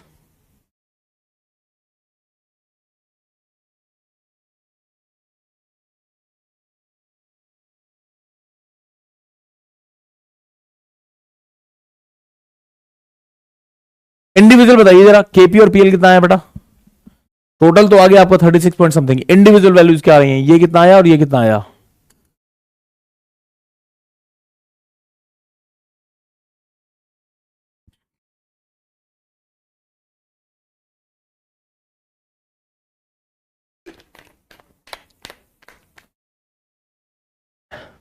अलग ही अनाप शनाप वैल्यूज आ रही हैं।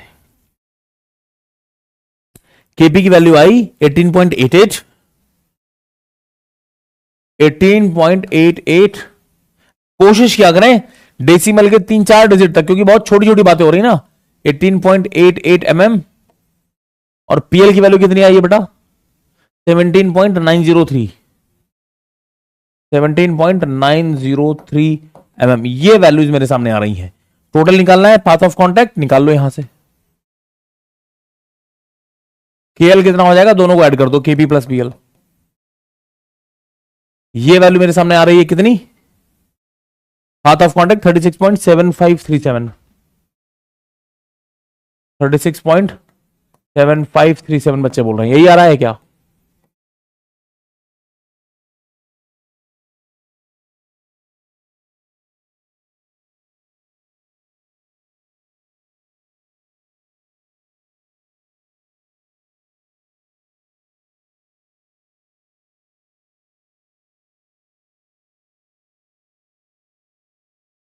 लगभग कुछ ऐसा आ रहा होगा। ठीक है, लगभग कुछ ये वैल्यूज आ रही हैं, लगभग ये वैल्यूज आ रही हैं बेटा सबकी। All clear? Path of contact मिल गया। This is our answer. Path of contact पूछा था, ये मिल गया पाथ ऑफ कांटेक्ट। पहला आंसर हो गया। पाथ ऑफ कांटेक्ट पूछा था, आंसर निकाल लिया है। फिर पूछना है आर्क ऑफ कांटेक्ट बताओ कितना है? आर्क ऑफ कांटेक्ट कितना है? आ जाओ सर। आर्क ऑफ कांटेक्ट क्या वैल्यू होती है? पाथ ऑफ कांटेक्ट जो निकाला है KL divide by cos phi कर लीजिए। क्या वैल्यू आई थी? 36.7837, 7837 डिवाइड बाई कॉस 20। ये वैल्यू कितनी आ रही बेटा? 39 पॉइंट समथिंग मेरे ख्याल से, 39.143, 39.143 mm। ये हमारी आर्क ऑफ कांटेक्ट आ गई। ठीक है, अब आर्क ऑफ कांटेक्ट पूछा, हालांकि बस इतना ही है। अब जो बातें हम कर रहे हैं वो एडिशनल कर रहे हैं। आर्क ऑफ कांटेक्ट आ गया, ये हमारा आंसर है, आ चुका है 39.143। ये देख करके हमको कौनो फीलिंग नहीं आ रही है। लेकिन अगर आप चाहें तो इसी आर्क ऑफ कांटेक्ट को इन टर्म्स ऑफ पीसी भी लिख सकते हैं। कैसे लिख सकते हैं? कांटेक्ट रेशियो के टर्म्स में। कांटेक्ट रेशियो निकालिए, कितना आ रहा है बेटा? कांटेक्ट रेशियो कितना होता है? आर्क ऑफ कांटेक्ट जो भी आया है डिवाइड बाय पीसी। पीसी कितना होता है? पाई डी बाई टी बोलो या पाई एम बोलो, एक ही बात है। तो 39.143 डिवाइड बाई पाई एम की वैल्यू कितनी है बेटा? 8 mm। वैल्यूज रखो तो कुछ वैल्यू मिलेगी। कितना आ रहा है ये आर्क ऑफ कांटेक्ट? कितना आ रहा है?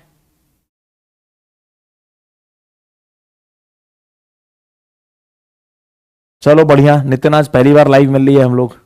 1.55, 1.55 कॉन्टैक्ट रेशियो की वैल्यू 1.55 आ गई। इसका क्या मतलब हुआ? What is the meaning of 1.55? आप चाहें तो 39.143 लिखें, या फिर लिखने का तरीका है 1.55 टाइम्स पीसी, ऐसे भी एक्सप्रेस कर सकते हैं। और यहां से क्या पता चल रहा है? How many pairs are in contact. Sir इसको हम बोलेंगे 1 pair is always in contact। एक भाई साहब तो है हमेशा कांटेक्ट में फॉर 50% ड्यूरेशन। एक एंगेजमेंट जोन में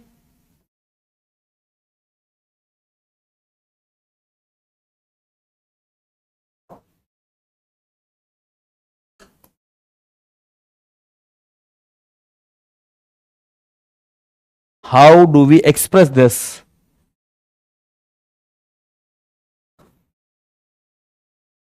One pair is in contact in one engagement zone always for 55% duration, 2 pairs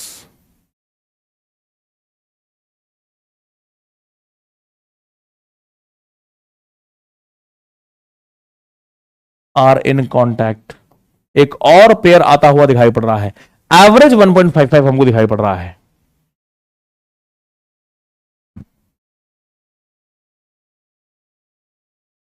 ठीक है, अरे नहीं, बहुत बेहतरीन गियर है। प्रैक्टिकली मार्केट में 1.4 1.5 से ऊपर जो भी कॉन्टैक्ट रेशियो है वो सब अच्छे हैं बेटा, इससे कम वाला कोई यूज ही नहीं होता है मार्केट में। ठीक है ना। फिर क्या पूछा है, आर्क ऑफ कॉन्टैक्ट निकाल लिया और यहीं से कॉन्टैक्ट रेशियो का मजा भी देख लिया हम लोगों ने। वेलोसिटी ऑफ स्लाइडिंग पूछ रहे हैं, जिस समय contact point is 102 mm away from the centre of pinion. ये क्या तरीका है बात करने का, समझो समझो समझो, हमारी बात समझो। देखो हमको आदत है कि आप हमें ये बता दें कि सर हमारा पिनियन, ये रेड कलर से ऐसे दिखता है पिनियन, ये हमारा पिनियन है, पूरा डायग्राम नहीं बना रहा हूं, ये हमारा line of sorry common tangent रहती होगी पिच पॉइंट पे, ये हमारी small R radius of pitch circle of pinion रहती होगी। लाइन ऑफ एक्शन अगर बनाई जाए तो वो हमको कहीं ये दिखाई पड़ता होगा। ऐसे ही तो होता है सिचुएशन बेटा, ऐसी ही तो बातें कर रहे थे हम लोग। कॉन्टेक्ट पॉइंट कहां से स्टार्ट होता है सर, कहीं कॉन्टेक्ट पॉइंट के से स्टार्ट हुआ होगा और कहीं पॉइंट एल पे खत्म हुआ होगा। ऐसी ही कुछ बातें होती थी, दिस इज पॉइंट के, this is point L. Pitch circle की रेडियस हमको दे रखी है, कितनी है, मेरे ख्याल से ये वैल्यू आई थी निकल के 96 mm, 96 mm।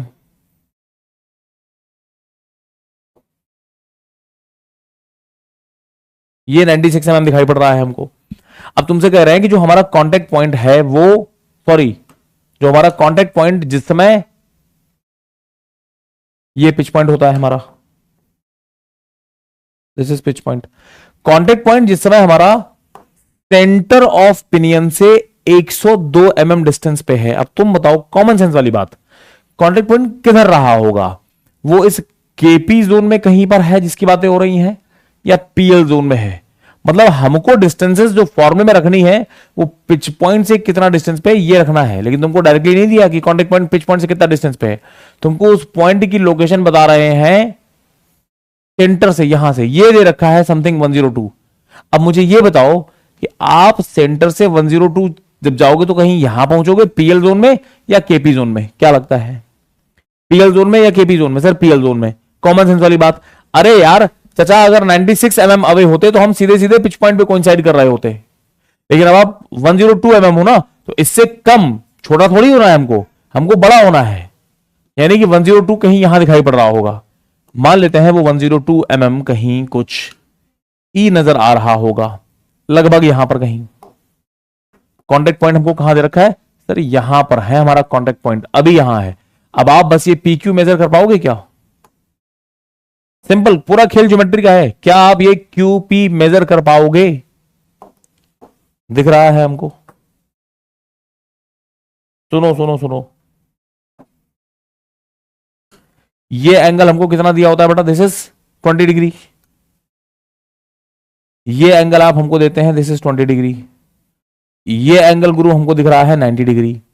अगर मैं आपसे बात करूं इस ट्राइंगल में, लुक एट दिस ट्राइंगल, इस ट्राइंगल में ये पी क्यू हमको फाइंड आउट करना है। साइड्स वाइड्स कुछ दे रखी हैं, क्या दे रखा है, ये डिस्टेंस 102 mm दे रखी है हमको, एग्जाम में दे रखी है, क्वेश्चन में दिया हुआ है। ये रेडियस हमको दे रखी है 96 mm, ये भी दिया हुआ है।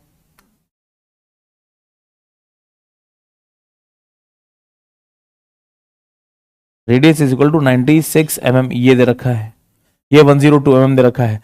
एंगल वैंगल हमको पता है, तो ये वाली साइड निकल जाएगी। सिंपल कोसाइन वोसाइन रूल कुछ लगा लो, सिंपल ट्राइंगल ट्राइंगल ज्योमेट्री खेल जाओ। क्या मैं लिख दूं, ये एंगल कितना है, 90 और 20 कितना होता है, 110, तो cos 110 degree is equal to कितना हो जाएगा, 96 square plus P Q square minus का opposite side 102 square divide by 2 into 96 into P Q. Solve करिए, यहां से आपको पी क्यू की कोई मस्त सी वैल्यू मिलेगी बेटा। क्वाड्रेटिक इक्वेशन है, दो वैल्यूज मिल रही होंगी, एक प्रैक्टिकल वैल्यू होगी और एक बहुत घटिया वैल्यू होगी।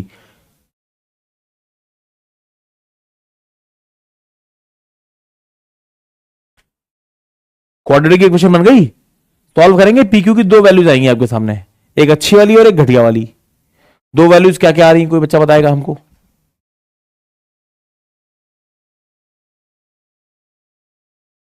दो वैल्यूज क्या क्या आ रही हैं? एक वैल्यू आ रही है, अरे निप्पू मेरी जान, कहां फंस गए बेटा आप? अरे सर रात को 11 बजे ये क्या ट्रायंगल ट्रायंगल खिलवा रहे हैं हमारे साथ? तुमको दिया हुआ है सेंटर ऑफ पिनियन से हमारा कांटेक्ट पॉइंट 102 mm डिस्टेंस पे है, तो कांटेक्ट पॉइंट K से लेकर के L तक इसी डिस्टेंस में कहीं होगा, कहीं बीच में होगा। कहां होगा वो हमने कॉमन सेंस से समझ लिया कि सर वो इस जोन में तो नहीं है, अप्रोच वाली जोन में नहीं है, रेसेस वाली जोन में है। क्यों? क्योंकि यहां से 96 तो यही होता है, 102 mm करने के लिए आपको ऊपर ही बढ़ना है ना, इधर पे ये 102 mm होगा। अब मैं कह रहा हूं बस इस ट्रायंगल को देखो गुरु तुम, ये ट्रायंगल बचपन में पढ़ा था कोसाइन रूल। अब ये मत बोल देना सर कोसाइन रूल हम जानते नहीं है। ये ट्रायंगल है, ये एंगल ए दिया हुआ है, एंगल ए के सामने वाली साइड हमको ए दिख रही है, ये साइड में बी है, ये साइड में सी है, तो कॉस ए बचपन से पढ़ते आ रहे हैं, बी स्क्वायर प्लस सी स्क्वायर माइनस का ए स्क्वायर अपोजिट वाली साइड का स्क्वायर डिवाइड बाई 2bc। यही तो मैं कर रहा हूं। ये एंगल दिख रहा है हमको कितना है, 20 और 90 110 ही तो होता है, तो वही लिख दिया हमने। क्या दिक्कत है भाई इसमें?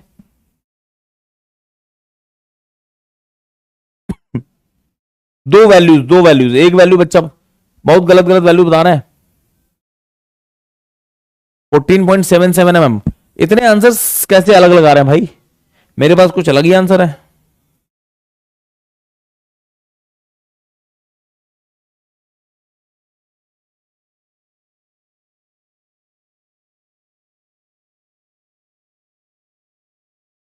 मेरे पास जो वैल्यूज आ रही हैं, दो वैल्यूज जो मेरे पास आई हैं एट पी क्यू की जो वैल्यूज आई हैं, वो एक वैल्यू आ रही है 14.7708 mm, और जो दूसरी वैल्यू आ रही है क्वाड्रेटिक इक्वेशन से वो निकल के आ रही है माइनस का 80.4 समथिंग। ऐसा कुछ आ रहा है क्या किसी का? एनीवन? इसमें से एक वैल्यू प्रैक्टिकल है, दूसरी वैल्यू वाहियात है, तो हम जो प्रैक्टिकल वैल्यू है हम उस वैल्यू को लेकर के चलेंगे। This value we will consider, this is impractical, हमारे किसी काम का नहीं है।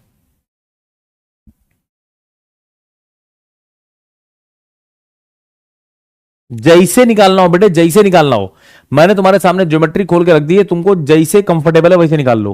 अब तुमको पी क्यू की वैल्यू मिल गई, पी क्यू की वैल्यू अगर मिल गई है तो निकाल लो velocity of sliding. Velocity of sliding क्या हो रहा है? वेलोसिटी ऑफ स्लाइडिंग का एक सिंपल सा फॉर्मूला होता है, पी क्यू की distance omega 1 with respect to omega 2।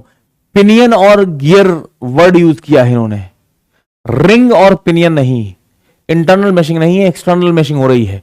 तो इनटू ओमेगा 1 प्लस ओमेगा 2, और ओमेगा 1 प्लस ओमेगा 2 ध्यान रहे ये रेडियंस में रखनी है वैल्यू, रेडियन पर सेकंड में, और पी क्यू की वैल्यू मीटर पर सेकंड में रखनी है, मीटर्स में, तब जाकर के आपको ये value of velocity of sliding metre पर सेकंड में मिलेगी। तो पी क्यू कितना दिया हुआ है? 14 पॉइंट कितना है? 14.7708 7708। ये एमएम में था, मीटर में कन्वर्ट करो, 1000 से डिवाइड करो, ये हो गया multiplied by omega 1 plus omega 2। एक काम कर लेते हैं, मैं यहां से ओमेगा कैसे लिखते हैं हम लोग? 2πn/60 आरपीएम में दिया होगा ना, तो 2πn/60 लिखने की बजाय मैं एक काम कर लेता हूं, 2π/60 कॉमन ले लेता हूं बाहर, 2π/60 अंदर बचेगा पिनियन की स्पीड प्लस गियर की स्पीड।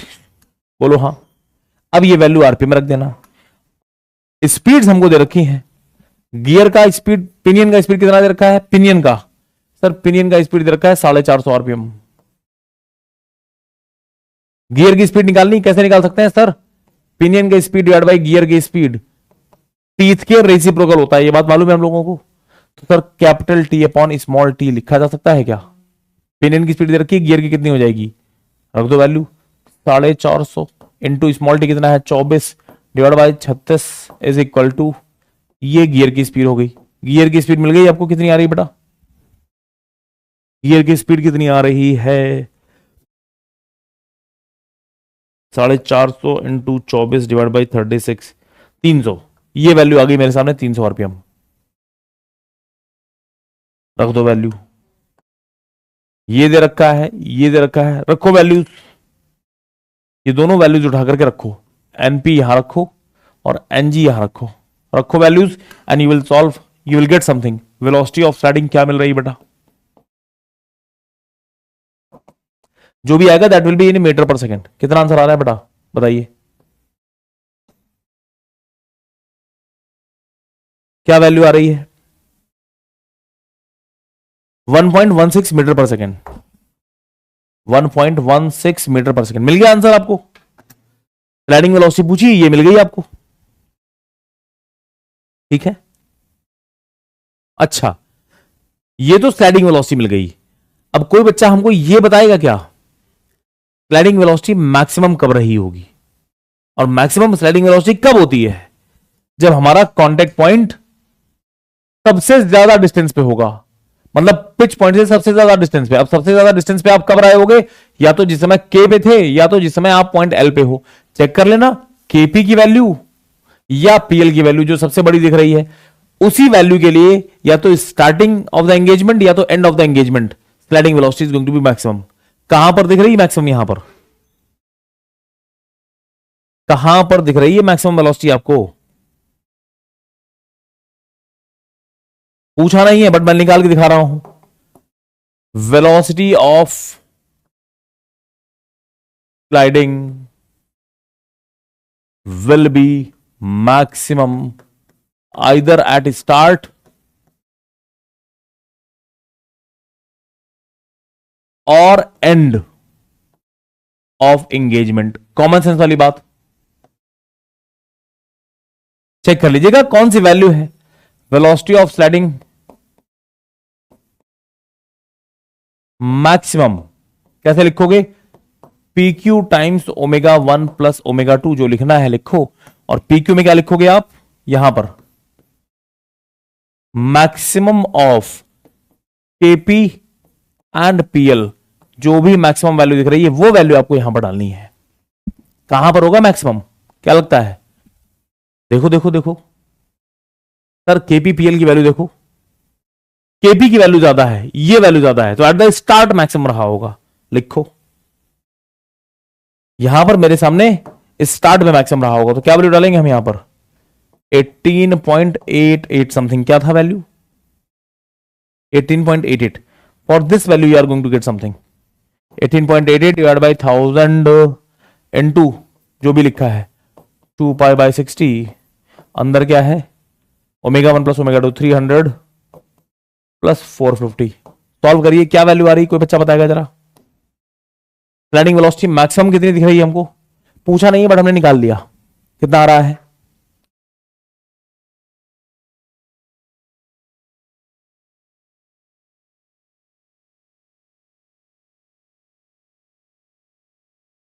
ऑफिशियली चेंज हो रहा है, we have to do something. हम लोगों को कुछ सेशंस प्लान करने पड़ेंगे बेटे अलग से एक्स्ट्रा। 1.48, डोंट वरी, मैं कल आप लोगों को एक बार कंफर्म कर दूंगा मैनेजर्स के थ्रू कि हम लोग क्लासेस कब ले सकते हैं। रेगुलर डेज में हम लोग क्या सुबह सुबह क्लासेस रख सकते हैं क्या? शाम में तो क्लासेस नहीं स्टार्ट हो रही हैं, क्या एक्स्ट्रा के नाम पे हम सुबह सुबह क्लासेस रख सकते हैं एक्स्ट्रा? बताइए। सुबह मैच चल रहा है,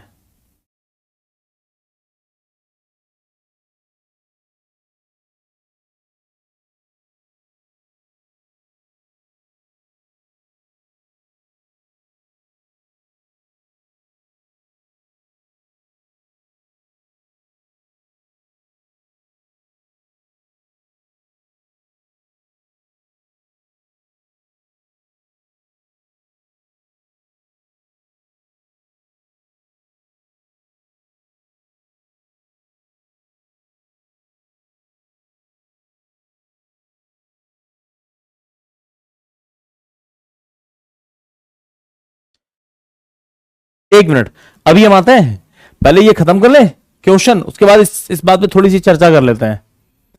मैक्सिमम वेलोसिटी समझ में आ गया, या तो स्टार्ट पे रही होगी या तो एंड पे रही होगी, दिख रहा है।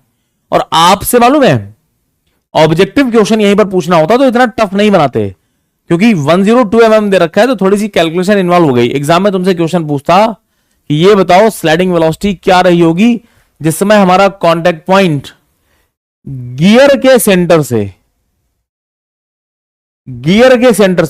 144 mm के डिस्टेंस पे दिखाई पड़ रहा है। समझना क्वेश्चन, समझना। आपसे क्वेश्चन ऑब्जेक्टिव जब पूछेगा ना गेट में, तो वो आपसे कैलकुलेशन करवाने की मूड में नहीं होता है, वो बस आपसे देखना चाहता है कि बच्चे का प्रेजेंस ऑफ माइंड कैसा है, इसके कॉन्सेप्ट क्लियर है या नहीं। अगर मैं पूछूं गियर के सेंटर से 144 mm डिस्टेंस पे जिसमें कांटेक्ट पॉइंट रहा होगा, बताओ स्लाइडिंग वेलोसिटी कितनी है, कितना आंसर आ जाएगा बेटा? गियर के सेंटर से 144 mm डिस्टेंस पे। अब 144 mm देखो, पहले गियर की पिच सर्कल रेडियस क्या दे रखी है सर? गियर का पिच सर्कल रेडियस खुद ही 144 mm है। इसका मतलब सेंटर से, गियर के सेंटर से जब 144 mm पे आप खड़े हो, तो इसका मतलब आप कहां खड़े हो? हम पिच पॉइंट पे ही खड़े हैं, वेलोसिटी इज 0। इस तरीके के क्वेश्चंस ऑब्जेक्टिव में तुमसे पूछे जा सकते हैं, फ्रेम किए जा सकते हैं, इमीडिएटली आंसर आ जाएगा आपका।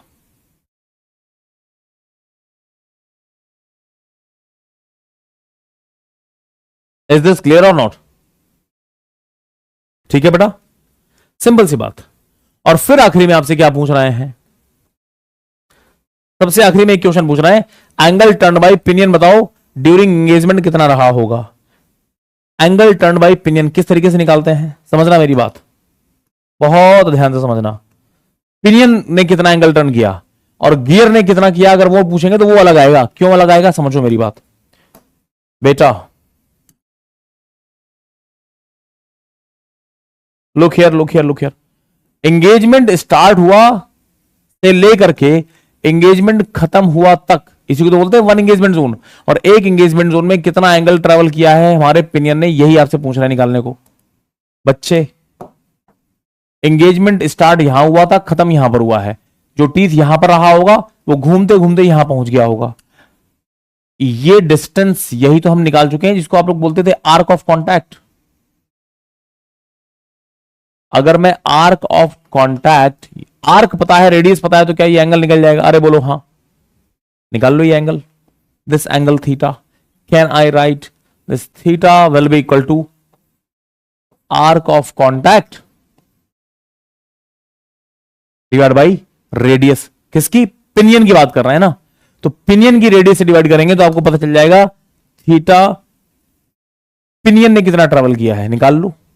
आर्क ऑफ कॉन्टैक्ट की वैल्यू 39 पॉइंट समथिंग आई थी, 39 पॉइंट कितना था बेटा? आर्क ऑफ कॉन्टैक्ट की वैल्यू 39.143 बोली थी आपने, 143 डिवाइड बाय रेडियस कितनी है 96 mm। सॉल्व करिए, जो भी वैल्यू आएगी that will be in radian, और उसको कुछ तो मल्टीप्लाई करके आप जो भी वैल्यू आई है multiplied by 180 degree divide by pi करेंगे, तब जाकर के आपके आंसर्स आएंगे डिग्री में।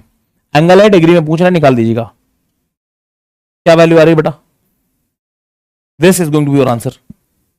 यहां से जो वैल्यू मिलेगी वो रेडियंस में होगी।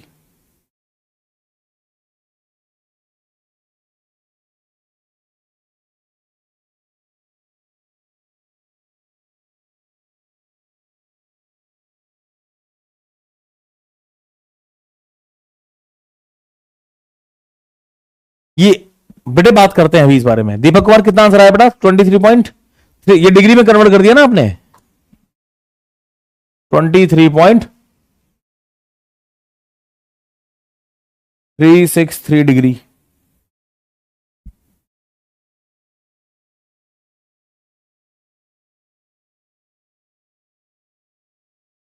क्लियर है? This is how we are going to calculate it. तुमसे अगर यहीं पर पूछ लिया होता गियर ने कितना एंगल टर्न किया है, तो वो कैसे निकालते? Angle turn by pinion.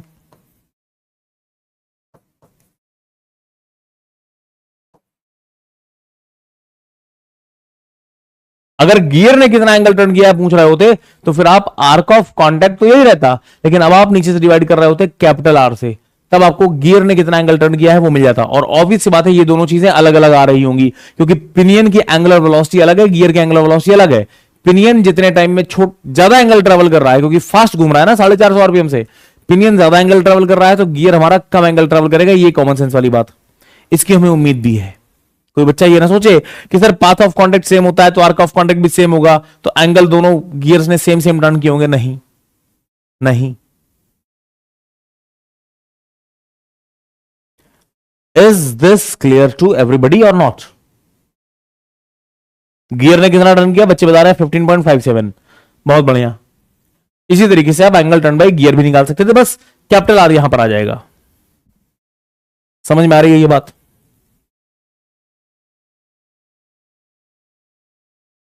ठीक है, एक single question, and I hope gear के अंदर की सारी बातें आप लोगों को समझ में आ रही होंगी।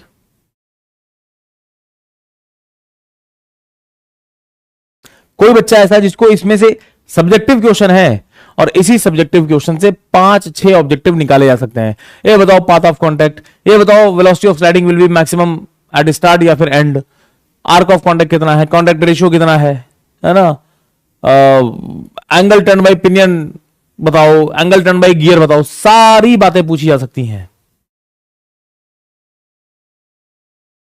और कोई बच्चा ऐसा तो नहीं जिसको लग रहा हो कि यहां पर सर हमको कुछ फॉर्मूले याद करने पड़े हैं। मैंने एक भी फॉर्मूला तुमसे नहीं बोला है याद करो। यहां पर बड़े बड़े फॉर्मूले जो दिख रहे हैं ना, सिर्फ आंखें बंद करो, डायग्राम तुम्हारे सामने दिखाई पड़ेगा। Once you see the diagram, खेल खत्म।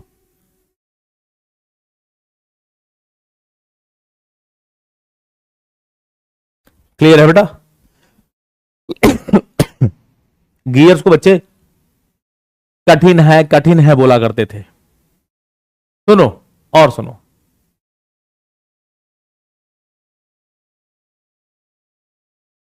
पहले थोड़ी सी बात कर लेते हैं। कल से officially I just checked schedule, मैंने भी देखा तो कल से officially heat and mass transfer he start हो रहा है। जितना फास्ट हम लोग चल रहे हैं इससे ज्यादा फास्ट अगर चलते हैं तो कहीं ना कहीं वो बेसिक फील जो है ना वो मिस कर जाते हैं बेटा आप लोग। एंगल टर्न बाई गियर 15.57 आ गया, सही है बेटा, ठीक है।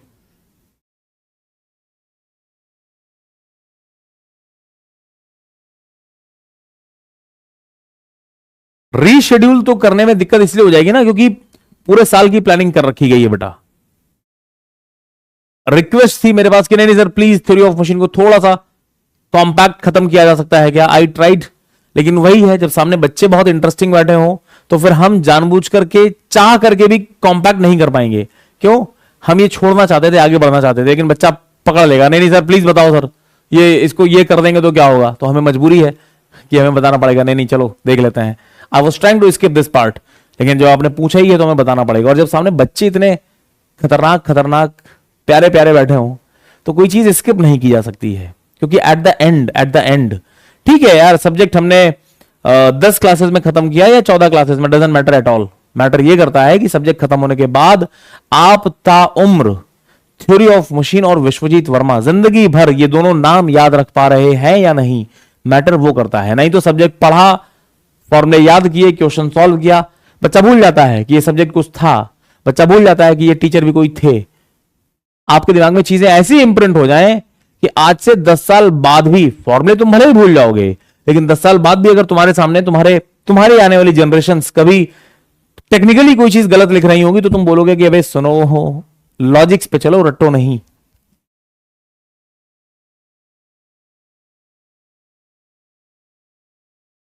है ना? हम लोग बहुत सा, जैसे आज आर्क ऑफ कांटेक्ट का फॉर्मूला था, मैंने उसके बारे में डेरिवेशंस की बात की ही नहीं आपसे। क्यों? जरूरी नहीं है। जहां भी जरूरी है, जहां गियर दिखाना है खोल के, वहां तो जाना ही पड़ेगा हमको। ठीक है। अब आप लोग बता दें कि कब से कितने बच्चे ऐसे हैं जो सेमेस्टर एग्जाम्स में बिजी हैं? How many of you are there जो अपने सेमेस्टर एग्जाम्स में बिजी हैं? क्योंकि जो एक्स्ट्रा क्लासेस हम प्लान कर रहे हैं, फिर तो अगर हमने कर भी दी और बहुत सारे लोगों ने देखा नहीं, रिकॉर्डेड ही देखा, तो कोई मतलब नहीं है।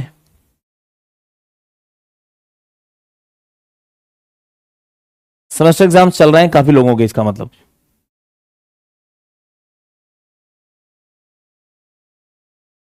होने वाले हैं, कुछ लोगों के चल रहे हैं, कुछ लोगों के होने वाले हैं। ठीक है, मैथमेटिक्स सुबह सुबह आपका डेली चल ही रहा है, शाम को heat and mass transfer start होगा, तो theory of machine week days में प्लेस कर पाना थोड़ा दिक्कत दिक्कत लग रही है। हाँ?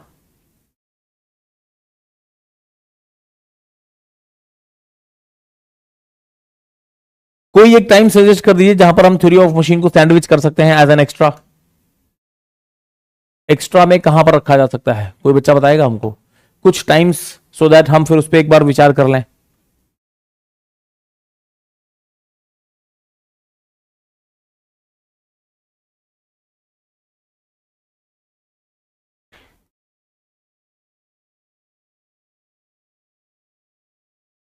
वीकेंड रख सकते हैं क्या? दो ऑप्शन है, या तो हम वीकेंड में थोड़ी थोड़ी क्लासेस कर लें, लेकिन मैं एक बार मुझे चेक करना पड़ेगा कहीं वीकेंड में हमारा कोई दूसरा सेशन तो नहीं स्टार्ट हो रहा है, कोई दूसरी क्लास तो नहीं चल रही है। एफएम शेड्यूल्ड है।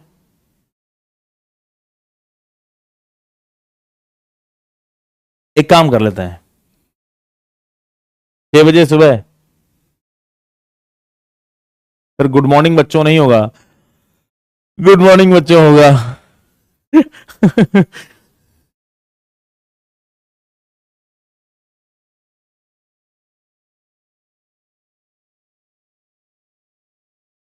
है ना, 6 बजे हम भी सो के उठे हैं, 6 बजे बच्चे भी सो के उठे हैं?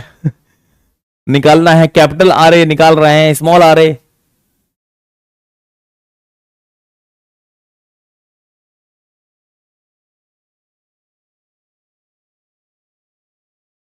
सुनो सुनो सुनो, मैं एक काम कर लेता हूं, मैं एक बारी इंटरनली अपनी टीम से ये पूछ लेता हूं कि इस बैच में जो बच्चे बैठे हुए हैं वो और कहां कहां बिजी हैं, सो दैट नुकसान कम से कम लोगों का हो। कुछ एक आध बच्चे शायद फंस जाएंगे कि एग्जाम चल रहा है सर, लोड ज्यादा हो गया, कोई है ना किसी का थोड़ा बहुत नुकसान तो होगा। वी विल ट्राई कि नुकसान मिनिमम रखा जाए, कम से कम बच्चों का नुकसान हो, ज्यादा से ज्यादा लोग लाइव अटेंड कर सकें, ऐसी कोई टाइमिंग मैं प्लान करता हूं, और कल ही आप लोगों को ये प्लानिंग भी जो है ना मैसेज के थ्रू बता दी जाएगी, टेलीग्राम ग्रुप्स के थ्रू भी मैं आप लोगों से कम्युनिकेट कर लूंगा बेटा, है ना।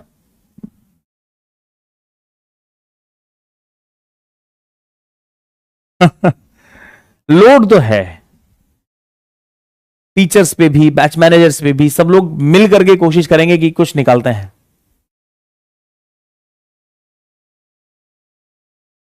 शिवम सर से बात कर लेते हैं, उनका कितना सिलेबस बचा हुआ है, how much comfortable he is. अरे टॉम चलेगा, कैसी बात कर दी, कंटिन्यूएशन में चीजें खत्म होंगी, डोंट वरी अबाउट दैट, उसके बारे में तो चिंता करने की जरूरत नहीं है। भले ही हमको रत जगह करना पड़े कि रात रात में क्लासेस चल रही हैं, लेकिन टॉम कंटिन्यूएशन में खत्म की जाएगी।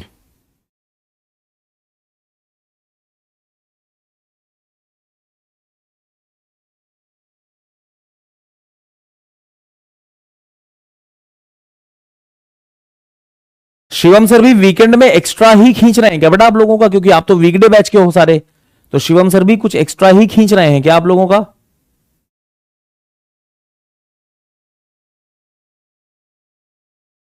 मैं बात कर लेता हूं, अच्छा वो भी एक्स्ट्रा खींच रहे हैं, ठीक ठीक ठीक ठीक ठीक ठीक, चलेगा। मैं एक बार शिवम सर से भी बात करता कि उनका कितना सिलेबस बचा हुआ है, और फिर उसके बाद हम भी अपना कुछ प्लानिंग कर लेते हैं। Most probably we will try कि हम लोग डेली डेली बेसिस पे मिल जाएं, आदत हो गई ना अब डेली मिलने की हमारी, एक हफ्ते बाद मिलेंगे, फिर उसके बाद एक हफ्ते बाद मिलेंगे, ऐसे मजा नहीं आएगा। तो कोशिश करेंगे कि वीकडे में भले ही छोटा छोटा मिले, लेकिन हमको भी एक एक क्लास मिलते रहे, वीकेंड में थोड़ी सी लंबी क्लास मिल जाए, तो चीजें हफ्ते 10 दिन में खत्म हो जाएंगी हमारी।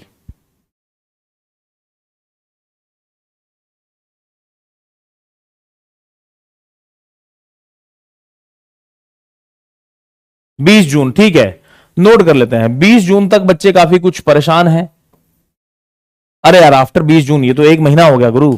अरे नहीं नहीं, ये तो 20 जून ज्यादा बोल दिया आपने, ये डेट प्रैक्टिकल नहीं है बेटा। जो कुछ बच्चे हैं जिनका 20 जून तक एग्जाम एग्जाम फंस रहा है, फिर आप लोगों को थोड़ा सा खुद को रोकना पड़ेगा, लेकिन बाकी सबको रोक दें अच्छी बात नहीं है।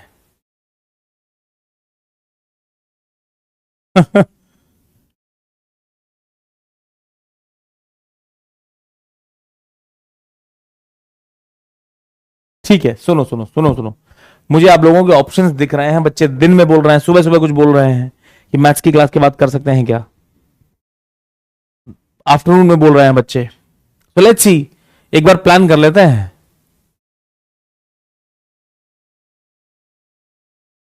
एक बार प्लान कर लेते हैं,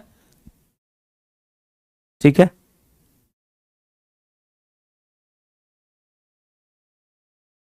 डिस्कस कर लेते हैं एक बार, फिर बताएंगे बेटा आपको, है ना।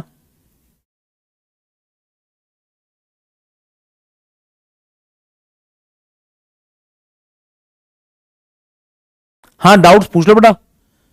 आज टेक्निकल कंटेंट जो डिस्कस करना था वो हम डिस्कस कर चुके। इसके आगे थोड़ी एक आध चीजें हैं, बट वो फिर बाउंस करने लग जाएंगी तुम लोगों को, है ना।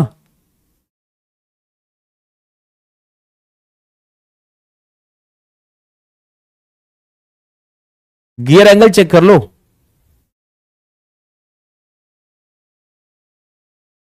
हम टेलीग्राम में भी सभी बच्चों से पोल रख लेंगे कि जो क्लासेस एक्स्ट्रा रखनी है, जो भी ऑप्शंस आप लोग देंगे कि सर ये ऑप्शन, ये ऑप्शन, ये ऑप्शन, तो हम टेलीग्राम पे पोल करा के देख लेंगे। ज्यादातर बच्चे जहां पर सेटिस्फाई हैं हम उस पर कंटिन्यू कर लेंगे बेटा। ज्यादा से ज्यादा क्या होगा, कुछ 2 4 10 बच्चों की लाइव मिस हो जाएगी, रिकॉर्डिंग तो आपके पास अवेलेबल रहनी ही है।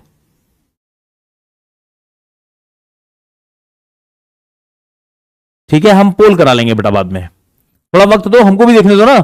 हम भी तो देखें कि हम तुमसे वीकेंड प्रॉमिस कर लें अभी यहीं चलती क्लास में, और पता चले हमारा वीकेंड खुद ही स्टार्ट हो रहा है।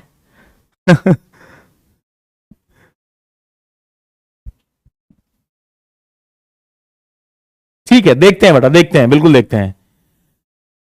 आज जो बातें हमने की हैं, टेक्निकल कंटेंट पे आते हैं। आज जो बातें हमने की हैं, यहां तक किसी को कोई दिक्कत है क्या? मेरे ख्याल से नहीं होनी चाहिए। एक न्यूमेरिकल किया है और वहां से सब चीजें क्लियर हो गई होंगी आप लोगों को। ठीक है, ग्रेट ग्रेट, बहुत बढ़िया। चलो, अभी फिलहाल के लिए इतनी ही बातें। हम लोग कल एक बार पूरा डिस्कशन कर लेते हैं, क्या टाइमिंग, क्या कैसा रखना है। पॉसिबल होगा तो कल से थोड़ा मुश्किल इसलिए लग रहा है हमको कि अब आज रात को तो क्या ही प्लानिंग हो पाएगी टीम के साथ। कल सुबह ही हम लोग प्लान करेंगे और जो भी डिसीजन होता है वो कल आपको कम्युनिकेट कर दिया जाएगा। तो मोस्ट प्रोबेबली हम लोग क्लासेस अगर वीकडेज में ही कंटिन्यू करनी तो परसों से कंटिन्यू हो जाएंगी। अगर वीकेंड रखनी है शिवम सर से बातचीत करके तो फिर वो सैटरडे संडेज में आप लोगों को दिखाई पड़ेंगे बेटा। हम हर टेलीग्राम ग्रुप में हैं। बेटा, लॉ ऑफ गियरिंग का स्टेटमेंट इज नॉट क्लियर। एक बार जब क्लास खत्म होगी तो आप एक बार फिर से उस पीडीएफ को देखिएगा, रिकॉर्डिंग तुरंत मिल जाएगी, आप उसको फिर से एक बार देखिएगा, तब समझ में आ जाएगा। कहीं कोई फाइन सी चीज आप मिस कर गए हैं। लाइव क्लास नहीं हो पा रही है बेटे, तो पुराने वाले बैकलॉग क्लियर करो, उसके बाद ही लाइव देख पाओगे। क्या फायदा अगर आप हमको लाइव देखने लग गए और पुरानी चीजें क्लियर नहीं है, तो फिर कनेक्ट भी नहीं कर पाओगे।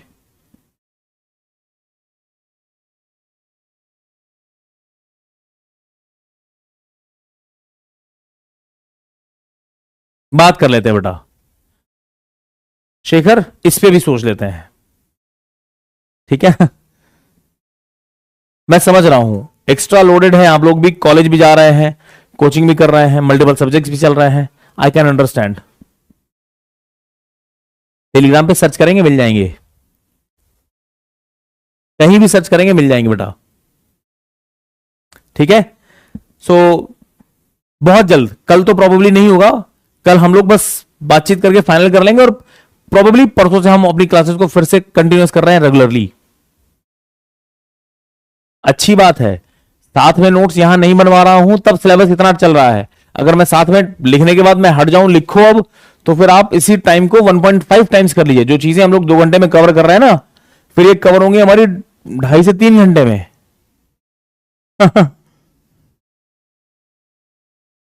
क्लियर है बेटा? चलो, अभी फिलहाल के लिए हम लोग यहीं रुकते हैं, और इसी बहाने जो चीजें हमने यहां पर पढ़ी हैं, अब आप इसके बाद थोड़ा सा टाइम निकाल करके जब इसके नोट्स बनाओगे तो एक बार आपने मेरे सामने पढ़ लिया, दूसरी बार जब आप नोट्स बना रहे हो तब रिवीजन ही एक तरीके से हो रहा है, तो मल्टीपल टाइम्स रिवीजन हो रहा है, चीजें आपके दिमाग में और छप जाएंगी, बैठ जाएंगी। मैं शिवम सर से बात करूंगा बेटा, मैं शिवम सर से बात करूंगा, और फिर कहीं ना कहीं थोड़ी सी जल्दी उठना पड़े, जगना पड़े, थोड़ी एक्स्ट्रा मेहनत करनी पड़े, 10 5 दिन की बात है, वो भी कर लेंगे हम लोग। ठीक है, let's stop here, we will meet very soon, very soon. Till the time, thank you बच्चों, good bye, love you all मेरी जान।